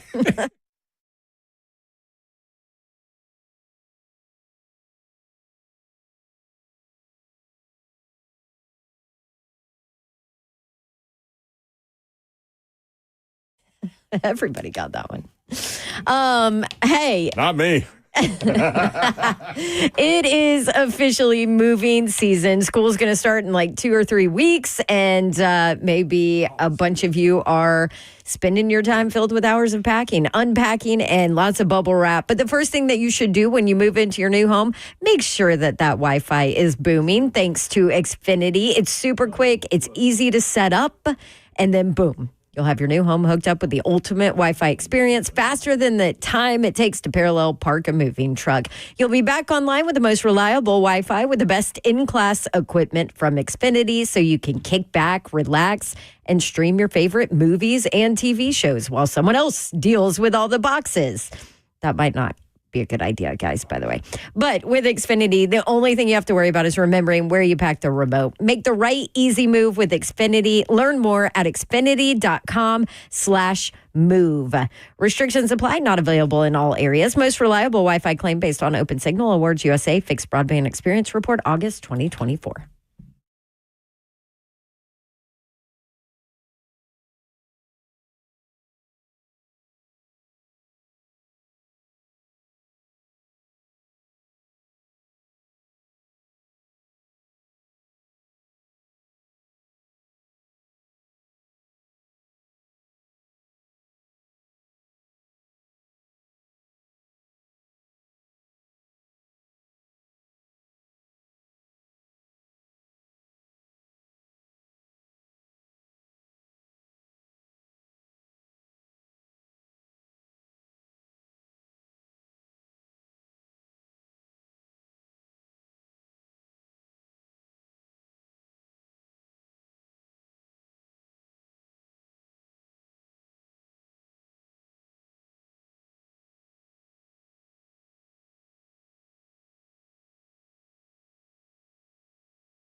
Good evening. It's 5 o'clock. I'm Joseph Bonanno, live from the 104.5 The Zone studios. The Titans worked out wide receiver Nolan Smith today, who was on the Broncos last year, but only appeared in one game. In his 5-year tenure with the Saints, he racked up over 1,700 yards and 18 touchdowns. In NFL news, former Titans defensive tackle Keandre Coburn was picked up on waivers by the Raiders today, following their release of star defensive lineman Christian Wilkins this morning. Also, a criminal investigation into the finances of the NFL Players Association, which includes potential misuse of funds and self-enrichment by union officials, according to confidential document obtained by ESPN. Also, head coach Kevin O'Connell announced that wide receiver Justin Jefferson had a mild hamstring strain and he'll be held out of practice and reevaluated next week. Also, veteran free agent wide receiver DJ Chark, who spent last year with the Chargers, is signing with the Falcons after Darnell Mooney left practice early yesterday. For your foundation repair and whatever needs, you need to visit USSTN.com. Breaking news at once on your home for the Titans and Balls. This is 104.5 The Zone.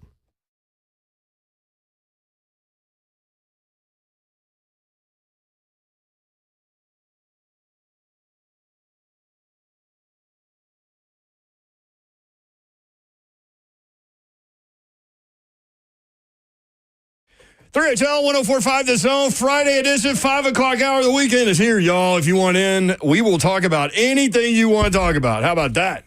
Yes. 615-737-1045. Just lay down on the couch and tell us your problems. We're here to listen. Sports or whatever. Okay, well, speaking of. What's this look on your face? So in the break, Zeph says, Dawn, do you use the tea app? I'm thinking it's like some cooking or something. I thought he was talking about like sweet tea or something. Yeah, I'm like, well, no, of course I don't. And I've never heard of it. Apparently, it is an app where married women go to complain about their husbands. Am I accurate, Zeph? That is correct. It is labeled as a place for women to safely talk about men. And is designed to function as a virtual whisper network for women, allowing them to upload photos of men and search for them by name. So this got hacked. This is next level. Oh no! And the company estimates that over 72,000 images, including 13,000 verification photos and images of government IDs, were accessed. Oh my goodness! Stop. So like these women are putting up like their licenses of husbands or boyfriends or somebody they're dating. Like, hey, anybody dated him? Do you have any stories? Yeah. Dude, guys, you are all screwed. Are you single? You're screwed. What's the name of this foolishness? It's called the T app. How do you spell it? Like just the letter T? T-E-A. It's on Facebook? T-E-A. Like spelling the T. Oh, I get it now. See, sometimes you got to spell it out for me. Oh, it's an app. It's an app, yes. Oh, I'm going to look it up right now. This is a silly little app. It's silly little app. Yeah, like, come on. What are Uncrustables when you need them? What is right this? in your hand. Right in your little bitty hand. That's right. Tea, in my belly. is it tea dating advice? Yes, I think Okay, that's it. so it's for people dating. I've seen some... Avoid dating red flag men. No, some of them could be married, and that's why they're red flaggers. Yep. Throw your flags up. This is, this is getting rid of... Dang, I can't download it. I can't remember my stupid password. Your password for Okay, what? what's the name of it? T account? Yeah, TEA. This is amazing. So this article says... What password did you forget? Whatever I need Apple- to install your my Apple Apple, password? yeah. Your Apple password? Yeah. Oh my God. I haven't known it for like 2 years. So, according to this article from NBC News, the app has angered some men and prompted a thread Thursday evening on the right-wing troll message board 4chan, in which users called for a hack and leak campaign. Then it got hacked. I don't even see it. Oh, this is amazing. DHB says, what's the line that it was a man that leaked it? Minus 1,200? Like that. This is so good. This is so Zoltan good. Carson says, let's talk Boo Carter. We talked about Boo Carter yesterday, and We've talked a bunch about Boo Carter. I will be shocked if he's on the 2025 Tennessee football team. Mm-hmm.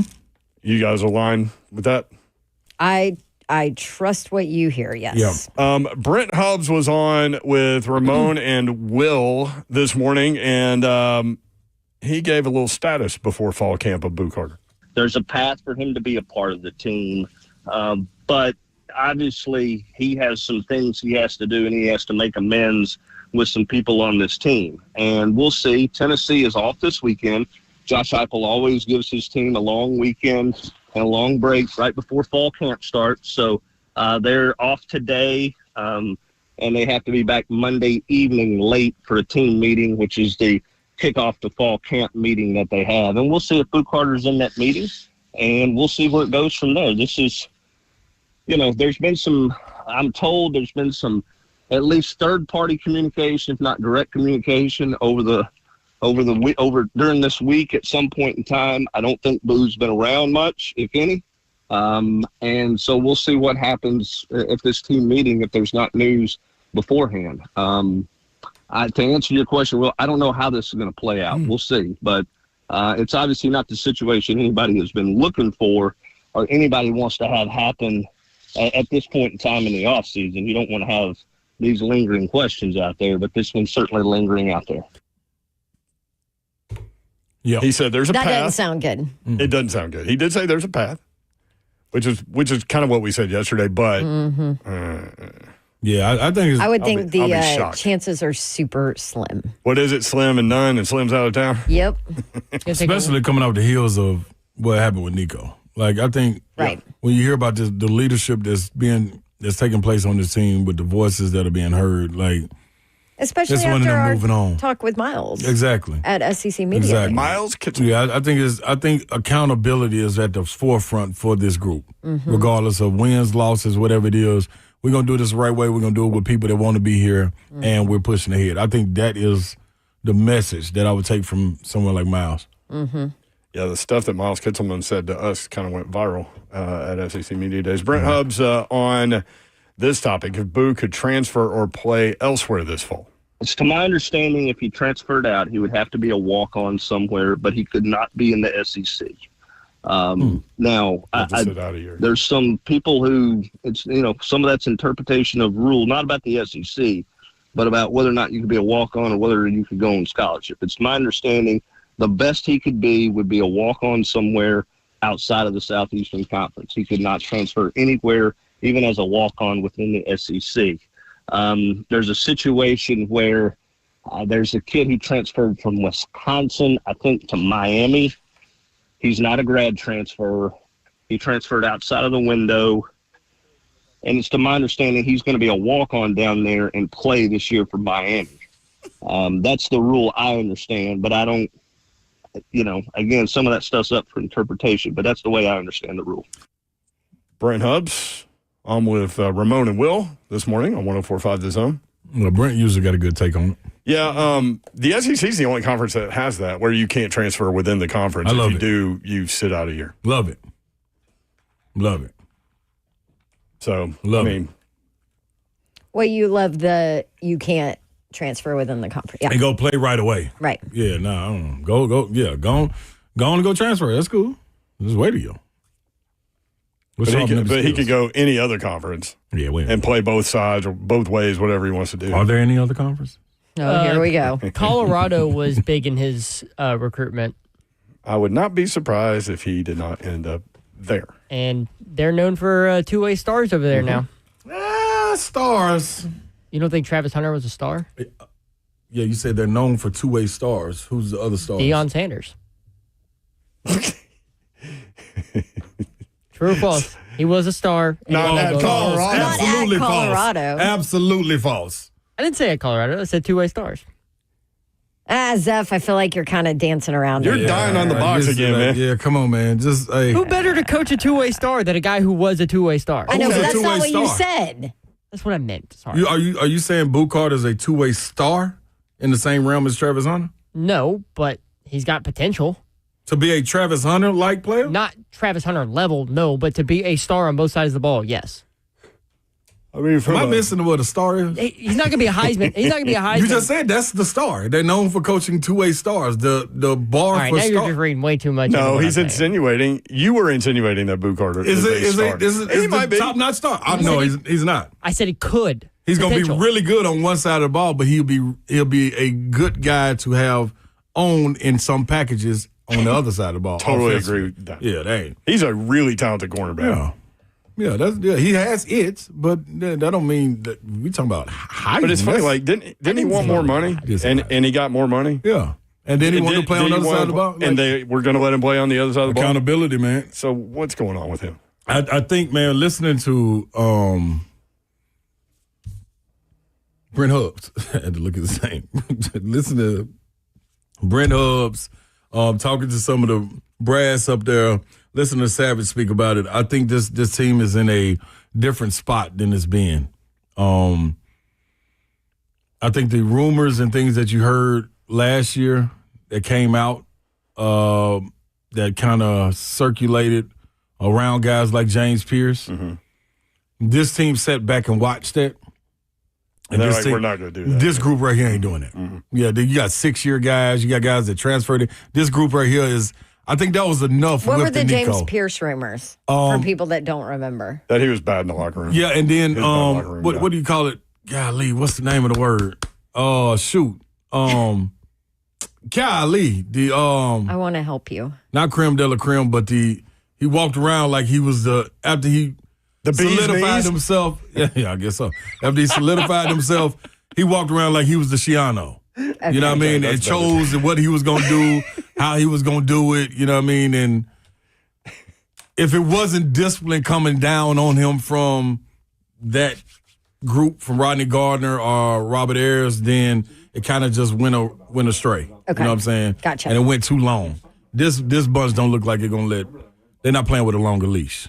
They're gonna make sure that nothing gets out of hand, that it's handled before it gets out of hand. There you go. Okay. And it's one thing to see Kitzelman's comments because he's talked about it a lot. Like he was the first guy to talk about Nico. Like if you don't want to be here, don't be here kind of thing. Like he took a hard line with that.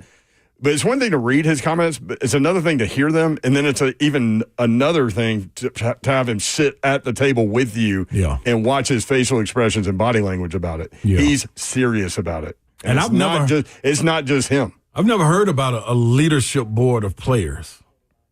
A lot of teams have like their leadership council. Captains and stuff like that. I never know that. A lot of teams do it nowadays. Okay, Tennessee's had like 30. But they're serious about it on that. Yeah, like how many are there? 30. Okay. That's like half the freaking team. That's what I'm saying. Like, usually it's like 12. Yeah, that's like maybe the captains of each room. You know what's funny about group, that? There are only 13 seniors, right? So that's there's out of 109 players. That 30's a lot. That's a lot. We'll play the Kitzelman audio from SEC Media Days with us. Our part of our conversation with him about leadership and Nico and all that stuff. We'll do that next. 615-737-1045.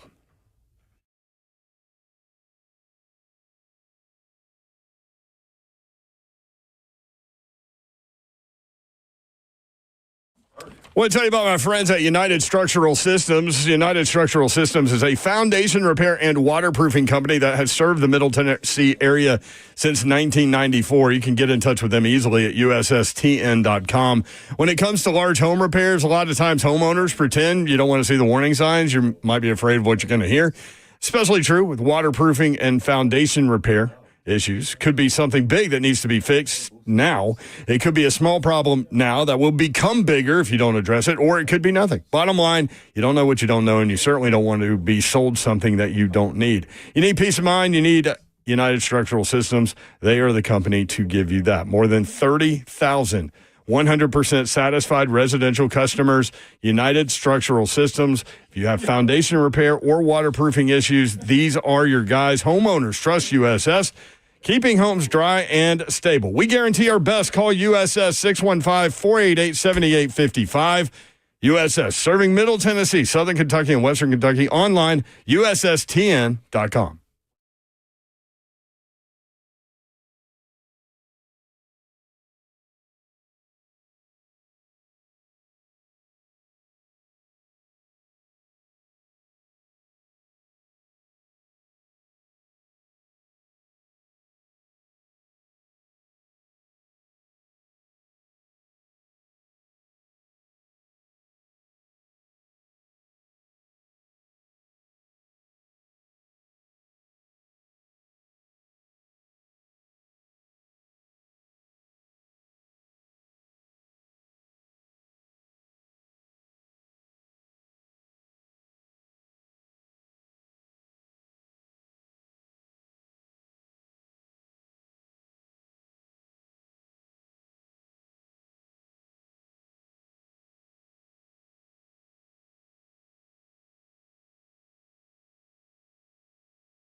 3HL 104.5 The Zone. Brent Doherty, Don Davenport, and Ron Slay.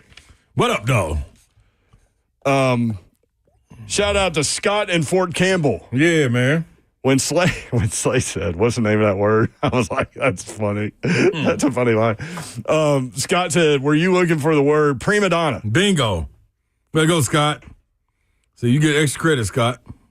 Good job, brother. Get an extra grade. No, I'll get an extra couple points. Take you up to a B+. Thank you, Scott. Does that take him up to 652? When Zeph said the raw athletic score or whatever. Yeah, I see. Yeah. Maybe you can be the prima donna athlete of the group, Scott. Babs, your hair is really blonde. Am I noticing that today because you're wearing like almost navy blue? Noticing it today because I washed it. What do you mean almost navy blue? What is it? That's navy blue. Navy blue. Okay. I don't know where Listen, that man, almost came from. I can't tell between. Yeah, he's been saying this. Yeah. I mean, I thought the Bears were black uniforms until like 2 years ago. Mm-hmm. I'm colorblind with some stuff. Yeah, you did. I do remember that was your thing. Yeah. Yeah. I'm serious. No, yeah, I actually washed it and dried it. I doesn't happen very often. I was on a Zoom. Listen, outside of football season, I'm like, Also, it's summer, so I've been out in the sun, and it gets super blonde in the summer. Mm-hmm. But that's true. I did a Zoom for sports business class at Wake Forest with Everett, who's the play-by-play guy for the Kraken, Seattle Kraken, and Ian Eagle, who everybody probably knows. Yeah. Yes, he's done a lot of Titans games. Yeah, he's awesome. So, I also wonder why his name is not Ian. It's Ian. Definitely IAN. Most of the people I've ever known with that name are Ian. Yeah, but he wanted to be different. Yeah, Ian. Ian Eagle. Yeah, I heard he's a great dude. Great dude. Yeah. I will say this. So, we're on Zoom with all these students over at Wake Forest. I'm glad you washed your hair for that. I did. I figured I better not look like a scrub, right? So anyway, so I blur my background because we have company. I have 2 dogs. Yeah. The company is there. Dogs are there. I don't even know how to do that. I got 2 kids in the house right now. Whatever. It's just chaos. It's freaking chaos. So I blurred my background because I had to do it from my bedroom because it was the only quiet place in the entire house. So I had to move like the Barbie tent that's propped up in the bedroom over to the side, like move the chair out so you couldn't see all the clean clothes that are clean, just not put away in drawers next to me. That would drive me insane. You talk to your friend, Mr. Babs. I do all the laundry. All he has to do is put it away. And it's sitting on a chair. That's the tough part, don't know. What is that app? T app? No. Damn. So I'm kidding. I love my Porter. husband. Anyway, and so Ian gets on. He is in his living room. Immaculate. Not a thing out of place. There is not a thing out of place, and it's all white, y'all. Oh, yeah. The couches are white. The table's white. All the vases are white. The artwork on the wall is white with like a little blue color. I mean, it's just immaculate. I'm like, listen, I'm about to blur my background because I'm not even going to tell you what all is going on right now. I propped my laptop up on a dog cage so that it would be like in front of me. So, yeah. So that's why I dried my hair today. Figure my background might be a hot mess, but at least my hair is fixed. Attitude, effort, and energy. We're going to play some audio from our conversation with Miles Kitzelman, one of the leadership members of the University of Tennessee football team. He plays Leadership Council? Leadership Council, yes. But Zeph has NFL news. The Bengals have decided not to be cheap. They have given Shamar Stewart exactly what he wants, and he has agreed to terms on his fully guaranteed 4-year contract. I mean, they need to get both. Good for him. What about Trey? They need to get both those guys in. He's in Jacksonville. Dude, I would get him done before anything else. Of all the places to go in Florida, why are you going to Jacksonville? You hate Jacksonville. I can't stand Jacksonville. Hate it. Sorry, Big John. I worked when the ACC championships started there. Actually, Matt Ryan was the quarterback at BC, the first one I covered. It's really good, though. Wow. Yeah. Damn, man. What were you, like 8 years old? Yes, I was. Good job, Mayor. Anyway, I liked it. I mean, where the stadium was, the area. Now, obviously, we stayed right there, and there was a lot to do there. What is it, the landing, whatever they call it? Nothing, man. But Mayor has always, ever since I've known you, been like, Jacksonville is garbage. Now, the little sea towns like outside of Jacksonville, pretty cool. Yeah. But downtown Jacksonville ain't nothing. Yeah. I never make it out of Big Joe house. You just go straight there and stay there? It's a party, I know. See, I haven't been to Big Joe. Maybe my opinion would change. John Henderson, John Henderson for anybody that doesn't know who Big Joe is. Yeah, it was a good time. There's another Big Joe in town. This is John Henderson. Yeah. That's right. Maybe we could party at Big Joe. JoJo's one house. of them, Yeah. So with that news, there is now one lone pick from the 2025 draft class that has remained unsigned. Does anybody want to give a guess on who that might be? I have no earthly idea. I thought Shamar was the last one. Olivia Newton-John. Somebody from the Raiders. Nope. It is Quinshawn Judkins. Oh, that's right. He's got some legal issues going on. Did they release? I think did they release him There's yet? talk that they're going to. So I think his girlfriend came and told police today that this was not the first time. That's happened multiple times. Yeah. Including, I think this time she said she got punched in the mouth with a closed fist. Yeah. So there's not a good bunch situation of up there. assault. I forgot about Judkins. Yeah. By the way, every time I bring up the fact that I thought that the Chicago Bears uniforms were black until a couple of years ago, they're navy blue. Mm-hmm. Every time we bring that up, somebody does this. Ray goes, "Are they not black?" How funny is that? They are not black. I don't. Maybe it's because my mom's from Chicago, so like I had the Bears uniform that I would dress up in as a kid, like little kid, and so I always knew it was Navy. Maybe it's because I actually had a jersey. I don't know. But that's wild to me that you didn't know it was Navy. Do they have a black version of their jersey? No. Like none at all? That I know of. Nope. That's crazy. So even when I was a kid and I would like doodle during class, like football stuff, like uniforms and helmets and stuff, I would make their helmet black. Yeah. The thing. The guy heard the thing. By the way, happy birthday to Sweetness. Walter Payton's birthday. Walter Payton. R.I.P. Bad man. That was my favorite player. That dude never willingly ran out of bounds. Was a bad man. Dude. Ever. Sheesh. With a headband. Yes. All right, Miles Kitselman, we were talking about the Boo Carter situation and the leadership council at Tennessee. Miles Kitselman, I think we were talking about Nico, right? Yes. And he kind of went from there. But this is part of our conversation at SEC Media Days with Tennessee tight end Miles Kitselman. I want to say surprised. I was a little bit in the know. Just you could kind of get the vibes. But I mean, just the way that you handle that is kind of like, I don't know. I've talked about it a lot. But man, it's just, leading up to that moment, there were a couple times where you just go missing for 2 days and no communication, no nothing. And then you have some leaders on the team that are like, all right, like we're over here busting, getting after it. And you just dip for 2 days. Like, man, come on, we can't have that. But that's about all I want to touch on Nico. Yeah. Well, I say that to lead to this. You were talking about Joey Aguilar, Jake Merklinger, George McIntyre, and the competitive situation that situation led to here. And things happen for a reason. But what do these guys bring to the table? I would say being vocal. I think that's probably the biggest thing we were missing last year.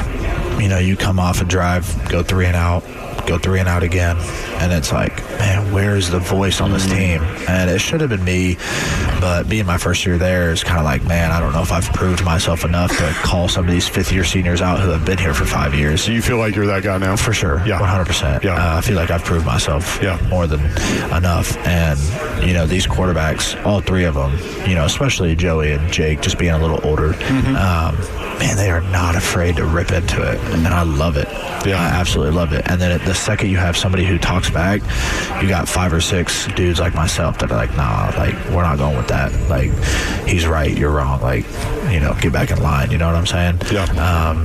So I would just say the vocal part of it that I love, that we need.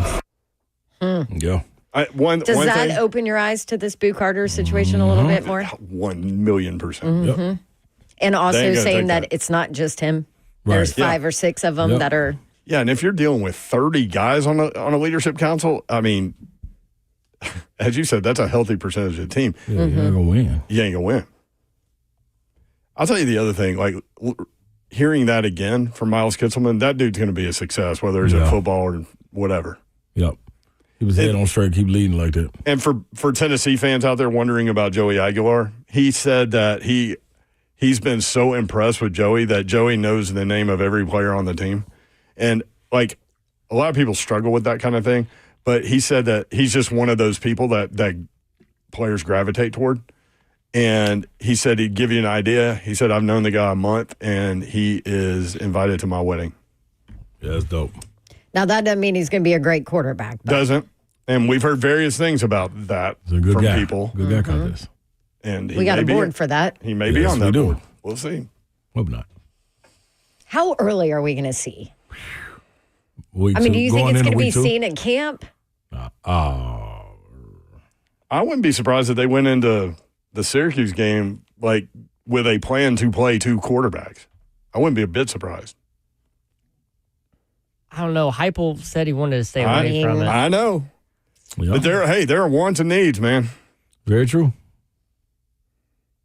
And to Seth's point, if you missed our conversation with Josh Heupel about that, he went through that as a player in junior college where he would play one half and another quarterback would play the other half. So he understands how challenging that is from a player perspective. Tough. In fact, Zeph has it right here. Look at you, Zeph. This is Josh Heupel talking about playing. We got a competition. Let's go. That's fun. It's not anything we haven't been through at Tennessee or previously. The thing that I do like is they're good teammates. They care about each other. They've handled it in a positive way, even though they're competing every minute of the day in the position room, on the practice field, in the weight room. They've handled it in a really positive way. They encourage and challenge each other the right way. Strength of any one group can't be one guy.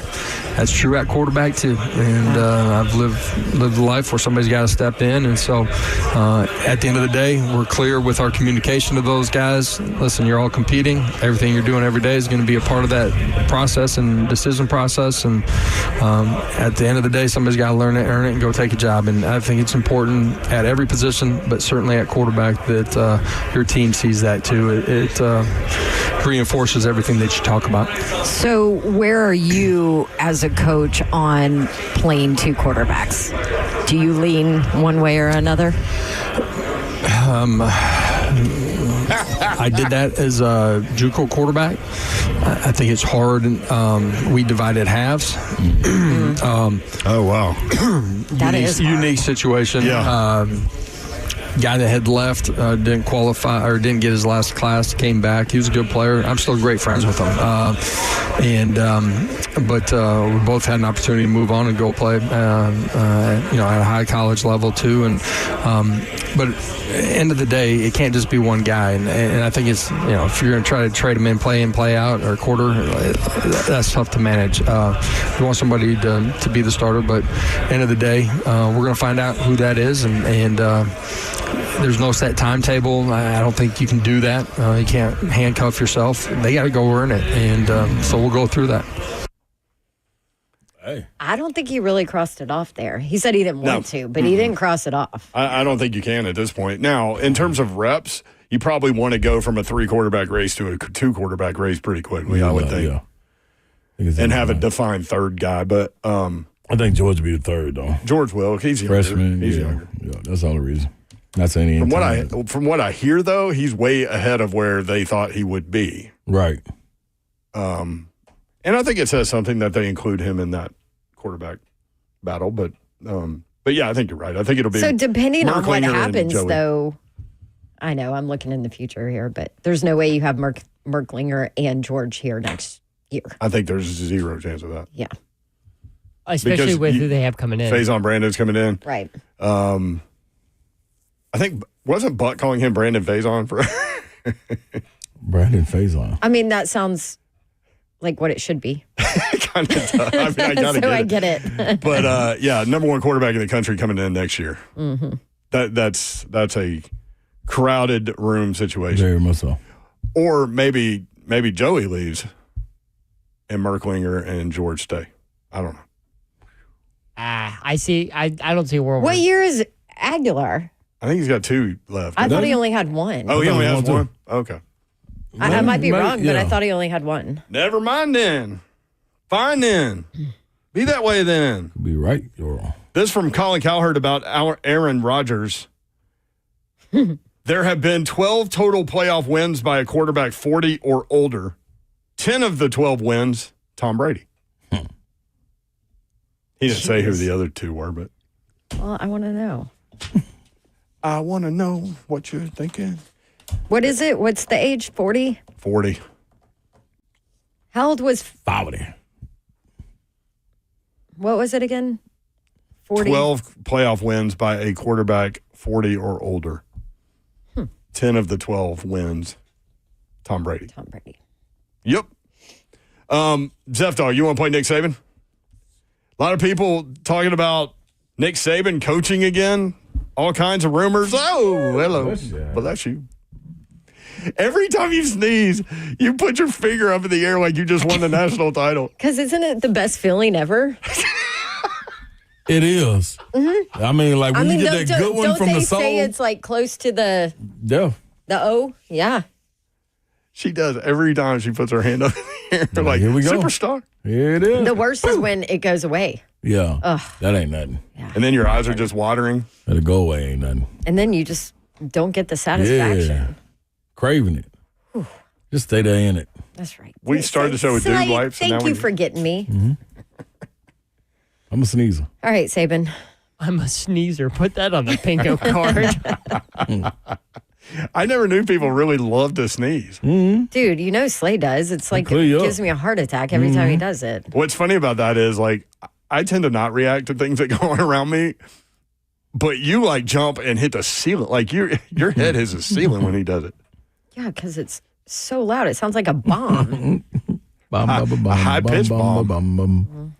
By the way, have we made any progress with the Titans on letting you implode the stadium? They're not imploding it. I already told you. Yeah, also, no, but I want to change their mind. I think Ramon Foster has dibs on that one. Why does Ramon? He played for the Steelers. Yeah, but he's been calling dibs since they announced this new one. Oh, he has? Yeah. I'll take on Savage. Get on, Babsy. I'll take I think him. you guys should do I'll take him. a pass block set.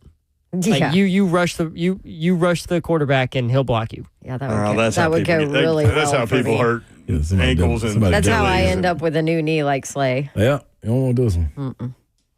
All right. There's a lot of talk out there. Look, we've talked to people close to Saban. He ain't coaching again. All right. But a lot of people are talking about he was on Fox. Why was he on Fox News, number one? Because he's Saban.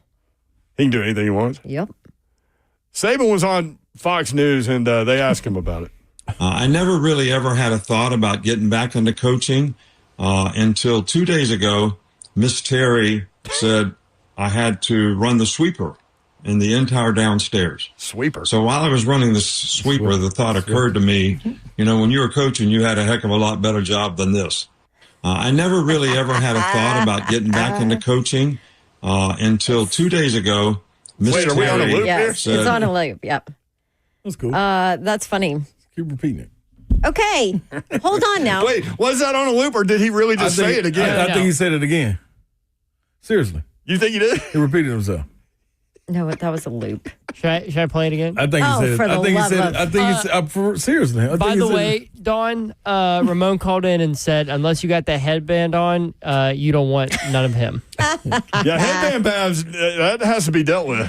That's Headband Babs might take you out. Boy, now. you see headband Babs out there, you go the other way. Oh, yeah, she'll cut you. I hung it on my jewelry holder in the closet. Travis is like, keep it right there. Just in case. He walk in and she got the headband on, just walk back out. Order. He does not want any of that smoke. That day when you wore the headband all day and you were going at people, man, it was crazy. At everybody. Loved it.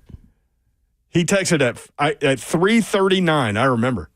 And he goes, can y'all please have her calm down by 6 o'clock? Mm-hmm. There was zero chance. Nope. She was still letting it rip. And then he said, blow darter. Yeah, sure did. Yeah. I told him just to have a bottle of Naomi open when she walks in the door. He did that too. Well, Saban also said, I enjoy what I'm doing right now. So if you want to read into conspiracies and things like that. I mean, he didn't close the door on it. Not with that sentence. He didn't close the door on any of it. But again, I'm just saying. Yeah, and things can change, but we've talked to people close to him that he ain't doing that. I mean, if someone throws a lot of money at him. He doesn't care about the money. No, he got that. He getting money. It's not about the money for him. Somebody told us what's he making as a consultant to Alabama? It's crazy. Yeah, something crazy. Oh, that's right. He does have that job where he's still got an office up there, doesn't he? Yep. Is it in a parking space? Is it $1 million or 700 or something? 1.5 or something. Yeah, it's something stupid. Yep. That's more than a lot of coaches make. Mm-hmm. Yep. So, can I be a sports talk consultant and travel around and make like 1.5 million? I'm guessing and no. teach people to do sports talk wrong. Oh, to teach him to do it wrong. I was about to say heck yeah, but then teach it incorrectly. I'm willing to bet there's no one in America that does a sports talk show like we do. That's why it would be hard to teach it. Yeah. You know what I mean? Yeah, you don't want to try to follow. I imagine there's a lot of program directors that don't want their people doing a show like we do. That's why I was shocked when Listen, there are some days when I don't want us to be doing shows like we do. So there you go. Yeah, you've gotten lighter on that lately. Yeah, football's back now, though. What do they call it? Give a damn busted. I've never heard that before. I like it. What? Give a damn busted. My give a damn's busted? Oh. Okay. You've never I thought you were saying give a damn busted. Like you're busted. That's what I thought. Like, sorry, no. No, when you're give a damn's busted. You left out two words. Well, if you can't figure it out, I can't help you. Jeez. Look at the mess. Oh, man. 615-737-1045. When we come back, the 3HL bingo card. Let's see what else we need to get out to you guys. I got one from Mayor. What? Oh, you do? Do you want me to do it now or when the segment comes? I'm going to start writing the bingo card down. Hey, anyone can contribute. I see. Y'all too, chat. Beef said, is Aguilar a lock to start in our chat? No. What He's not. Aguilar is not a lock to start. Oh, no, huh? He is in a competition. Judging by some of the highlights, lowlights, film that I watched of him, he is certainly not a There are lock people to in the start. college football world that are concerned about Joey Aguilar as a starting quarterback at Tennessee. Yes. Yeah. Let me just say it that way. Yes. System should help. Pat W. says, Yes. you guys are great. Face purple crying. Thanks. Organized chaos, 3HL. All right, also when we come back, Zeph brought up a weird story about a playbook getting texted, screenshots from a former Memphis This whole thing is defensive crazy. back to the quarterback at UTSA. They happened to be at AAU Media Days and got asked about it. The coach at UTSA and the quarterback. Yeah, we've got that for you next. 3HL 1045 The Zone.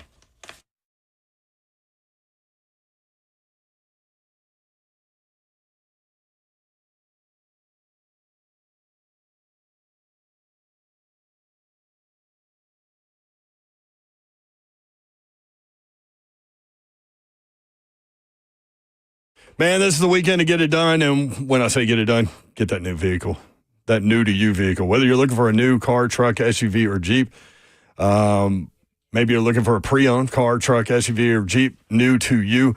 Gupton has you covered. The inventory is great, man. You can see it online, GuptonMotors.com. They have a tremendous pre-owned selection of vehicles. Just let them know what you're looking for, and they will point you in the right direction. Take that test drive, go inside. They will help make the numbers work, and it will be that easy. Best buying experience you will have ever had. 3450 Tom Austin Highway in beautiful Springfield, Tennessee. Gupton Dodge Chrysler Jeep Ram, flat out getting it done. Maybe you're in the process now, going dealership to dealership, and I would certainly encourage you to add Gupton to that process. If you haven't started the process yet, just start there because it'll end there. And you can get it done this weekend. For sure. Maybe you need a car with air conditioning. They've got those. Gupton Dodge Chrysler Jeep Ram, 3450 Tom Austin Highway, about 30 minutes from downtown Nashville. That's Gupton Dodge Chrysler Jeep Ram. Hey, just want to let you know, by the way, I am giving away 2 tickets to see Jason Aldean at Bridgestone Arena on August 7th. When we come back, and a family 4-pack of tickets to the Williamson County Fair. Okay. Stick around. You may get you some tickets, but Medical House Calls, that's who you need to stick around with and find out exactly what they can do for you. That is nursing you back to health. Primary health care, urgent care, IV therapy, medical weight loss. Guys, you out there trying to get gains and not able to do it, well, maybe your T levels need to be checked. It could be that. Or, guess what? Mobile IV therapy is pulling up. Go on and rejuvenate you. Get your body back rolling. Athletic recovery, immune boosting blends, rapid rehydration. I think they call it like a little athletic cocktail. Yeah, we had that one day on the show. All you gotta do is just get yourself back right. How it works is real simple. Call or text Medical House Calls, and the teams will assess you within minutes. Book your visit. After a quick chat, they'll schedule your visit. Medical providers will be at your door to deliver care that gets you back ASAP. This is the number, 615-838-2375. 7 days a week, Monday through Sunday, 7 a.m. to 8 p.m. Same-day appointments available. Next day guaranteed. Healthcare designed for your life. It's medicalhousecalls.com.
He says he's going to drop a bomb in this, Babs. Explosion. This is the song you should do at karaoke. You like to say bombs and explosions and... I don't know this one. Move. You guys, Don't you ever compare. real quick, I have a giveaway. I'm going to give it away in a second. Give it away now. Price. Baby Babs got her hip-hop routine for this upcoming competition. Yes. Guess what song is mixed into her hip-hop routine? Not Vanilla Ice. Yes! That's hilarious. I've never been so excited. I am pretty sure that Baby Babs was like, "What is wrong with you, mother?" Before you started, Yeah, ice, baby. You got to get the dance now. I know. For those that don't know, Davenport loves Vanilla Ice. Doesn't he follow you on Twitter? Yes, he does. Yeah. So, I think it was the Indianapolis Super Bowl. It was before you started working with 3HL. I met him at Radio Row. Is he not the nicest guy ever? He was super cool, and he didn't have he was all booked up, so we couldn't get him on the show. But he stood there and talked to me for a second. He was doing a reality show back then, where he was like fixing houses. Yeah. I watched that. What's his name? Rip Van Winkle? Something like that. I always got to kind of get him. It's something like that. It is Vin Winkle or something. But what's his first name? Rob Van Winkle. Rob. Yeah. There you go, Slay. He's Rob. Thank you. Okay. Yeah, he's the guy. Chance for you to win tickets. Here you go from Babs Prize Closet. Caller number 5. I'll tell you when. 2 tickets to see Jason Aldean at Bridgestone Arena August 7th and a family 4-pack of tickets to the Williamson County Fair. 615-737-1045. Call now. Caller number 5. Good luck. Don't you have other things to give away too? No. Oh. That's it. I thought you said something about Jason Aldean. That's what I just gave away. There was 2 tickets. You get Aldean tickets and Williamson County Fair tickets. All to one person? Yes. Damn, Babs. Listen, I don't make these. I just give them away. Just doing what you're told. Just doing what I'm told. Michael. Hey, go ahead. Michael on YouTube said, he didn't say anything. He wrote, he said, Babs, ditch the Mayomi for Bonanza for $22 a bottle made by the family that makes Camus. Oh, I love me some Camus. Who doesn't love Camus? I know. I'm going to try it. I wrote it down in my phone. Hello. So thank you. Hey, man, Zep don't even tell you, he just went so fast. What You does tried to he win? answer and say Hello, caller caller 2? one. You were 1? Yeah. You think Zep should be Dude, nicer you to haven't the learned that you have to wait? There's a I've delay? been forgetting. Yeah. He said, hello, you call it. All I heard is, hello, you call it. And then he hung up on me. Dang, Zeph. You think Zep should be nicer to the people? No, not nicer, but at least get it out. Hello, you call him. That was it. So you really don't even know what color you Yeah, are. exactly. He cut it off. I was on line 1, and how did line 1 fill back up so fast? Hey, I want to hear This is fugazi. from the UTSA quarterback I do too, but let's do the bingo card first. on the Memphis cheating allegations. Yes, that is interesting. We have not heard it. All right. 3HL bingo card for today. It's like putting a no smoking sign on a building that's going up in flames. Shannon Terry. Shannon Terry. That was a good one. Oh, it was a good one. Everybody, I don't even know what this is from. Everybody got that one. I think Slay said that. that was about. that was about the scholarship. Scholarships, yeah. Oh, everybody got that paycheck. the Pell Grant. Mm-hmm. That was a nice one. What's the name of that word? That's Slay. Mm-hmm. I'll take on Savage. That was my bet. Damn right. I'm a sneezer. That'd be me. Yeah, that's what I had. Did you have one? The bee's knees. Yeah, where did that come from? Yeah, that was Mayor.